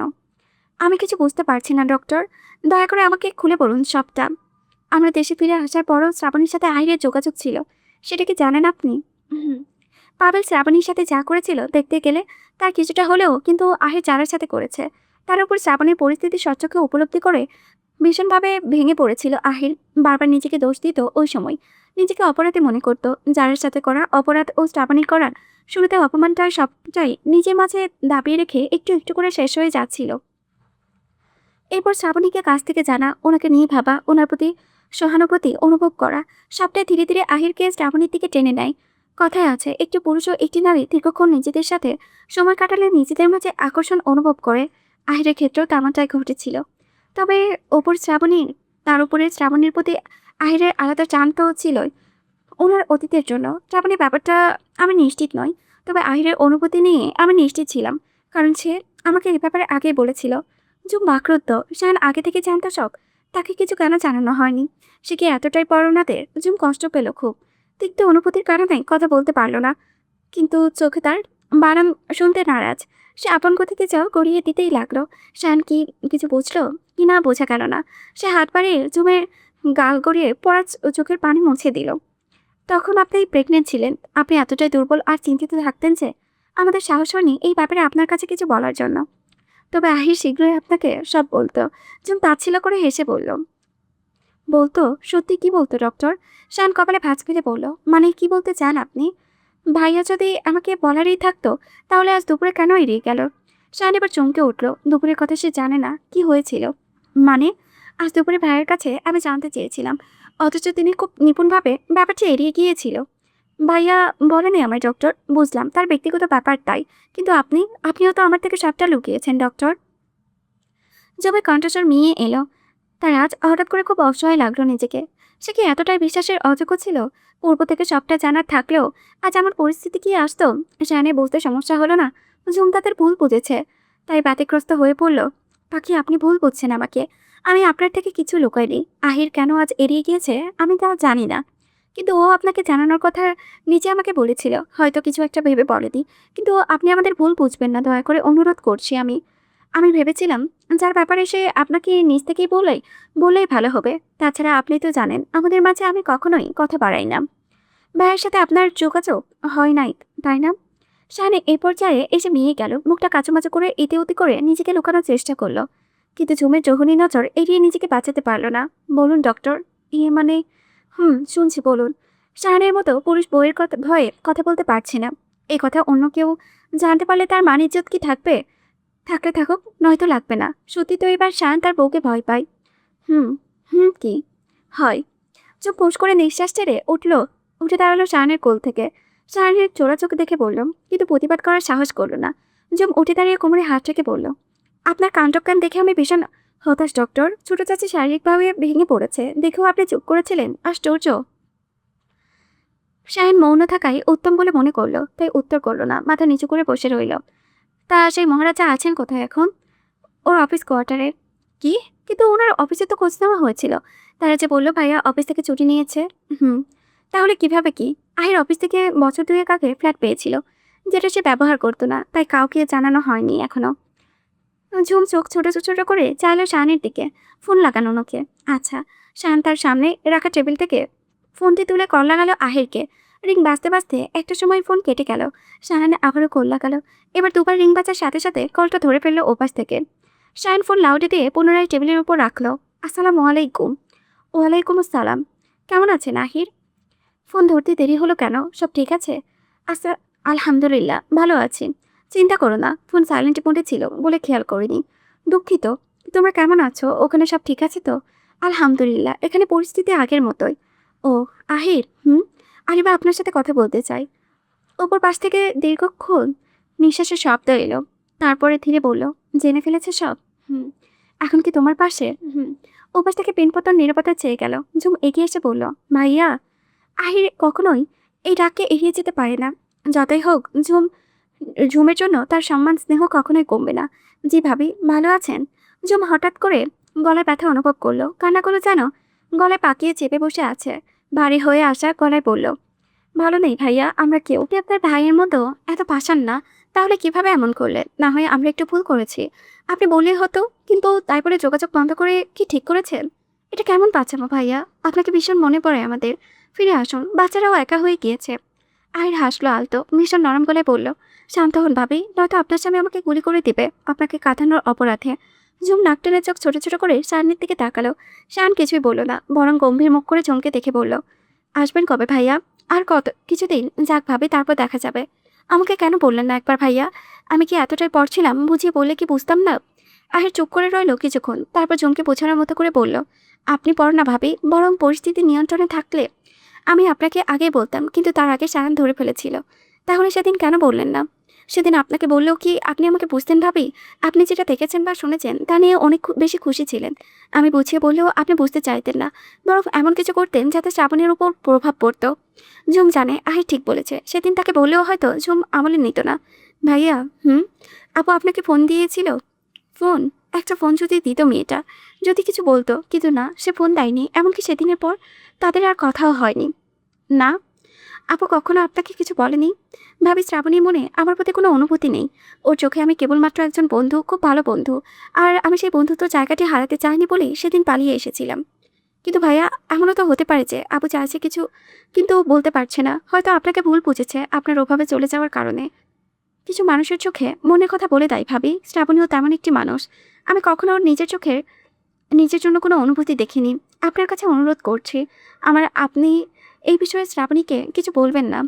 সে না হয় বললাম না, কিন্তু ভাইয়া আমার মনে হচ্ছে আপনি আবার ভুল ভাবছেন। কেন যেন মনে হচ্ছে আপু আপনাকে চাই। ঝুম উত্তেজিত হয়ে পড়ল, তার কণ্ঠস্বর কাঁপছিল। ওর ওভাবে বারবার জোর করে শাহানের রেগে গেল। মেয়েটা একবার গোলমাল করে শান্তি পায়নি নাকি? আবার শুরু করেছে। সে এবার কিছুটা রাগ নিয়েই বলল, অনেক হয়েছে আরিবা, আপনি এবার থামুন। আহিরের ব্যাপার আহিরকে বুঝতে দিন। আপনি এই ব্যাপারে আর একটা কথাও বলবেন না। কিন্তু ডক্টর, আমার কথা বোঝার চেষ্টা। ঝুমকে সম্পূর্ণ বাক্য শেষ করতে না দিয়ে শায়ান ধমকে বলল, ইনাফ ইজ ইনাফ আরিবা, আর কোনো কথা না। ঝুম পাথর নয়নে তাকিয়ে রইল, একটি কথাও বলল না। শুধু তাকিয়ে আগুন চোখের সেই শায়ানকে দেখে নীরবে চলে গেল বাচ্চাদের কাছে। সমস্যা কি তোমার শায়ান? হুটহাট রেগে যাও কেন? ওনার উপর এইভাবে চেঁচানোর কোনো মানে আছে? বেশি বেশি করলে না? শায়ান উত্তর করল না, বরং টেবিলের উপরে দু হাতে কনুই রেখে মাথা চেপে ধরল। কয়েকদিনে কাজের চাপ, বাড়ির অশান্তি সব মিলিয়ে শায়ান ডিস্টার্ব ফিলছিল, যার ফলস্বরূপ মাত্র হওয়া ঘটনা ঘটিয়ে ফেলল। পরে কথা বলবো তোমার সাথে, রাখছি। ওপর পাশে মানুষটির কথা শোনার প্রয়োজন বোধ করল না শায়ান। তার আগে খট করে কল কেটে দিল। অতঃপর ওভাবেই বসে রইল বেশ কিছুক্ষণ। মনে মনে সে অনুতপ্ত হলেও যা করার করে ফেলেছে। ঝুমকে সে না চাইতেও কষ্ট দিয়ে ফেলেছে। এখন কি করবে মাথায় আসছে না। বসে বসে নানান রকম চিন্তা ভাবনার পরে উঠে দাঁড়ালো শায়ান। ঝুমের কাছে ক্ষমা চেয়ে শাস্তি চেয়ে নিবে, তাও ঝুমকে কষ্ট পেতে দিতে সে নারাজ। কিন্তু তার চিন্তায় এক বালতি পানি ঢেলে দিয়ে ঝুম ঘুমিয়ে গেল। শায়ান ভীষণ হতাশ। আরও একটু আগে এলে কি ঝুম পেত? ঝুম রোজকার মতো শুয়ে নেই, বরং বেডের এক সাইডে গিয়ে বসে আছে। তারপর তাদের 3 বাচ্চা এবং এরপর শায়ানের জন্য জায়গা রাখা। কিন্তু অন্যান্য দিনে দৃশ্য ভিন্ন থেকে। বাচ্চাদের জন্মের পর তাদের বেড বদলে আকারে বড় 5 জনে আরামে ঘুমাতে পারে না এমন বেড নিয়ে আসে শায়ান। এবং তখন থেকে শায়ান ঝুমের ডান পাশে ঘুমায়, আর বাচ্চারা ঝুমের বাঁ পাশে। বেডের 3 পাশে উঁচু করে বাউন্ডারি টানা বলে বাচ্চাদের পড়ে যাওয়ার ভয় থাকে না। এতদিন নিজের সাথে রাখার অভ্যাস করে আজ কিনা এত দূরত্বে গিয়ে ঘুমিয়েছে। সবটা কি তখনকার আচরণের জন্য? এইসব কি মানা যায়? শায়ান ভারী বিরক্ত। এখন বাচ্চাদের নড়লে ওরা উঠে যাবে, আর একবার ওরা উঠে গেলে ঝুমের আর ঘুম হবে না। তখন না আবারও আরও বেশি রেগে যায় মেয়েটা। অগত্যা কোনো উপায় না পেয়ে আজকের রাত্রিটি সে ঝুমবিহীন ছটপটিয়ে কাটালো। আমার আপনাদের কিছু বলার ছিল। সকলে রাতের খাবার খেতে টেবিলে উপস্থিত হলে শ্রাবণী ধীর নরম স্বরে কথাটি বলল। শাহানের দাঁতে জানে মুখভঙ্গি গম্ভীর। 80 বছরের মুরব্বীর গোছের লোকটির নুরানি মুখাবয়বের দিকে তাকিয়ে মন থেকে সম্মান করতে ইচ্ছে করলে, কিন্তু শ্রাবণী সকলের উপরে কথা বলতে পারলেও এই লোকটির সামনে তাকে অসম্মান করার মতো কোনো কথা বলতে পারবে না। কিন্তু এছাড়া যে আর এই মুহূর্তে কিছু করার নেই। সে দাদা চান, আমি দুঃখিত। শাহানের দাদা চান চরম চোখে তাকালো শ্রাবণীর দিকে। আপনি দুঃখিত বলছেন কেন শ্রাবণী? বরং আমাদের আপনার কাছে ক্ষমা চাওয়া উচিত। যা কিছু হয়েছে এতে আপনার কোনো দোষ নেই। আমাদের আরও ভালোভাবে জেনে বুঝে আপনাদের সামনে প্রস্তাব রাখা উচিত ছিল। দাদাজান, দয়া করে এভাবে বলবেন না। আমি লজ্জিত সব কিছুর জন্য। তাছাড়া আমি অন্য ব্যাপারে কথা বলতে চেয়েছিলাম। সকলে কৌতূহল চোখে তাকিয়ে জানতে চাইল কি ব্যাপার। মিসেস পিতি থমথমে চেহারায় বসে আছেন। সে এখানে আর এক মুহূর্ত থাকতে রাজি নয়। তার মেয়েকে অপমান আর ছেলেটাকে সে যতটা ভালো ভেবেছিল ততটা ভালো নয়। আস্ত বজ্জাত। শ্রাবণী মায়ের মুখের দিকে একবার তাকিয়ে আবারও দাদাজানের দিকে তাকিয়ে বলল, আমরা বাংলাদেশে ফিরে যাচ্ছি। টিকিট কেটে ফেলেছি। আগামী পরশু রাত 8টার ফ্লাইট। কি? ঝুম খাবার ছেড়ে দিয়ে উঠে দাঁড়ালো। তোর বিশ্বাস হচ্ছে না শ্রাবণী তাকে না জানিয়ে এত বড় একটা সিদ্ধান্ত নিয়ে ফেলেছে? এখানে বসা প্রত্যেকে ভারী অবাক। এত দ্রুত, তাও কাউকে কিছু না বলে। এর পেছনের কারণটি সবাই জানা, তবুও মানতে নারাজ। শ্রাবণী ঝুমের দিকে অসহায় চোখে তাকিয়ে সে বলতে পারল না এই সিদ্ধান্ত তার মায়ের। সে তো আরও কিছুটা অপেক্ষা করতে চেয়েছিল। দাঁতজান নিঃশ্বাস ছেড়ে বলল, আপনাদের সাথে যে আচরণ করা হয়েছে তাতে কিছু বলার মুখ নেই আমার। যখন সিদ্ধান্ত নিয়েই ফেলেছেন তখন আর কিছু করার নেই। তবে আরও কিছুদিন থেকে গেলে খুশি হতাম আমরা। শ্রাবণী মাথা নিচু করে বলল, আমার আচরণের জন্য আমি দুঃখিত। কোনো ব্যাপার না, নিন খাবার শুরু করেন। এসব কি হচ্ছে আপু? তোমরা চলে যাবে, আমাকে আগে বললে না কেন? খাবার শেষ করে যে যার রুমে চলে গেল। ঝুম নিজের ঘরে না গিয়ে শ্রাবণীদের সাথে তাদের ঘরে চলে আসে। এসে অস্থিরভাবে কথাগুলো বলে ওঠে। ঝুমের মনে হচ্ছে তার একটা সিদ্ধান্ত সবকিছু এলোমেলো করে দিয়েছে, তার জন্য এসব হচ্ছে। ঝুমি, শান্ত থাক। শান্ত আন্টি, তুমি এত কিছু বলো আপুকে। মিসেস বিথি ঝুমের অস্থিরতা দেখলেন। মেয়েটা পারলে কেঁদে দিত এখনই। তিনি ঝুমকে হাত ধরে পাশে বসিয়ে বললেন, আমি বলেছি যাওয়ার কথা। ঝুম অবাক হয়ে প্রশ্ন করলো, কিন্তু তুমি? আন্টি, দেখ মা, এটা তো শ্বশুর বাড়ি। আমরা কতদিনই বা এখানে আর থাকবো? তাছাড়া যা হয়েছে তুই তো বুঝতেই পারছিস। আমাদের এখানে আর থাকা ঠিক হবে না। ঝুম এবার কেঁদে দিল, কিন্তু আন্টি আমাকে একবার তো বলতে পারতে। এভাবে সবাইকে পর করে দিচ্ছ আমাকেও। মিসেস বিথি কিছু বললেন না, বরং ঝুমকে বুকের কাছে টেনে মাথায় হাত বুলিয়ে দিলেন। মেয়েটি তার প্রিয় বান্ধবের শেষ চিহ্ন। কতগুলো দিন তাদের সাথে থেকেছে। কখনো সে নিজের ছেলে মেয়ের থেকে কম মনে করেনি। অথচ সেই মেয়েটাকে মনে চাইলেই তারা দেখতে পারবে না। ভাগ্যের কি নির্মম পরিহাস। মিসেস পিতিকে ছেড়ে ঝুম শ্রাবণীর সামনে গিয়ে দাঁড়ালো। হাত বাড়িয়ে শ্রাবণী দুহাত ধরে বলল, আপু, তুমিও কি যেতে চাও? শ্রাবণী মায়ের দিকে এক পলক তাকিয়ে মাথা উপর নিচ নাড়িয়ে উত্তর দিল। ঝুম নিজের হতাশা ভরা মন দিকে আর দাঁড়ালো না সেখানে। পা বাড়ালে নিচে ঘরের উদ্দেশ্যে। তার শেষ আশাটিও নিভে গেল। তবে কি আহিরও ঠিক? শ্রাবণীর মনে সত্যিই আহিরের জন্য জন্য কোনো অনুভূতি নেই। অন্যমনস্ক হয়ে ঘরে প্রবেশ করতেই কিছু একটার সাথে ধাক্কা লেগে ঝুম সোজা মেঝেতে পড়তে বাঁচল। চোখ তুলে দেখলো এক হাতে শান আঁকড়ে ধরে আছে। কিছুদিন পূর্বেই তার অপারেশন হয়েছে। এখন যদি পড়ে যেত তাহলে কি হতো ভেবে ঝুমের গায়ে কাটা দিচ্ছে। অদ্ভুত, আপনি এত অন্যমনস্ক কেন? পড়ে গেলে কি হতো জানেন? ঝুম খুব নিখুঁতভাবে হাত ছাড়িয়ে নিয়ে শায়ানকে পাশ কাটিয়ে ওয়াশরুমে চলে গেল। শায়ান বুঝলো রাগ এখনো পড়েনি। আজ সারাদিনই এসব চলেছে। মানে শায়ানকে এড়িয়ে চলা আর কি। শায়ান যে চেষ্টা করেনি তা কিন্তু ফলাফল শূন্য নয়। শায়ান এক পলকে বাচ্চাদের দিকে তাকালো, যারা এখনো গভীর ঘুমে। খাবার কিছুক্ষণ আগেই সবগুলো ঘুমিয়েছে। শায়ান বুঝতে পারল ঝুমের আজকে রাতের ঘুমও হারাম হতে চলেছে। দীর্ঘ অপেক্ষার পর ঝুম ওয়াশরুম থেকে বেরিয়ে এলো। শায়ান এবার কোনো রিস্ক নিল না। সোজা ঝুমকে কোলে তুলে বেলকনিতে নিয়ে চলল। ঝুম যদিও প্রতিক্রিয়া করলো না, এতে শায়ান ভালোই অবাক হয়েছে। এতক্ষণে তো ঝুমের রেগে চিৎকার করা উচিত ছিল, কিন্তু না, ঝুম শান্ত। শায়ান তাকে বেলকনিতে নামিয়ে দিয়ে বসলো মেঝেতে। এরপর ঝুমকে টেনে তার কোলে বসিয়ে দিয়ে বলল, জানি খুব রেগে আছেন। সরি বললে মাফ হতো, বাপ হবে না তাও জানি। তবুও ভীষণ দুঃখিত। আমার ওভাবে বলা কথা বলা উচিত হয়নি। ঝুম তেমন কোনো ভাব প্রকাশ করলো না, শুধু ছোট করে বলল, আচ্ছা। শায়ান বিচলিত হলো। ঝুম এমন না, তার রাগ করা উচিত, কান্না করা উচিত ছিল। শায়ানকে বকা দিলেও ঠিক ছিল, কিন্তু তেমন কিছুই করছে না। কেন করছে না? পাখি তাকান আমার দিকে। দেখুন, আমি দুঃখিত, আর কখনো এমন আচরণ করব না। আপনি আমাকে মারুন, বকা দিন, যা ইচ্ছে তাই করুন, তাও দয়া করে আমার সাথে আগের মতো আচরণ করুন প্লিজ। ঝুম ঝরা বস্তুর মতো স্থির হয়ে রইল। ঠান্ডা চিৎকারে শীতল বরফের ন্যায় গলায় বলল, আগের মতো? কিন্তু আমি কি আগের মতো আছি সায়ান? দেখুন মোটা হয়ে গিয়েছি, দেখতেও আগের মতো নাই, না উজ্জ্বলতা আছে আর না লাবণ্যতা। বাচ্চা হওয়ার পর পেটে অনেক দাগও হয়েছে, চুলগুলো কেমন রুক্ষ অগোছালো। আমি যে আগের মতো নেই। সায়ান হঠাৎ করে বুক কেঁপে উঠল। সে যে কত বড় ভুল করে ফেলেছে তা বুঝতে দেরি করে ফেললো। অনেকদিন পর আবারও তার বুকে ব্যথা করছে। পাখি, এসব কি বলছেন? আপনি আগের মতোই আছেন, সেই এখনই এরকম নেই। আমি অসুন্দর হয়ে গিয়েছি, তাই তো আপনার আজকাল আমাকে ভালো লাগছে না। সায়ান নিজেকে আর ধরে রাখতে পারল না, ঝুমকে জড়িয়ে ধরে শব্দ করে কেঁদে ফেলল। ঝুম তবুও একটুও নড়ল না, এমনকি প্রতিক্রিয়াও করল না। সায়ান ঝুমকে দু হাতের সাহায্যে শক্ত করে ধরে বলল, আমার আপনাকেই পছন্দ, খুব খুব পছন্দ। আমার দেখা সব থেকে সুন্দর মেয়ে আপনি, আমার ভালোবাসা আপনি। আপনি ছাড়া আমি আর কোনো মেয়ের দিকে তাকিয়ে দেখি না, বিশ্বাস করুন পাখি। আমার কিছু চাই না, আপনি দয়া করে আগের মতো হয়ে যান। আমি কথা দিচ্ছি আপনাকে কখনো বকা দেব না। আমার আরিবাকে ফিরিয়ে দিন।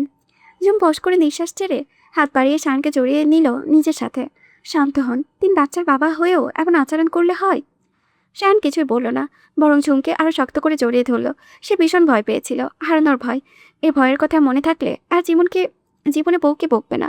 ভালো শিক্ষা হয়েছে। ভাইয়া, ভালো আছেন ভাবি? জানি না ভাইয়া। আহের চিন্তিত স্বরে বলল, কিছু কি হয়েছে ভাবি?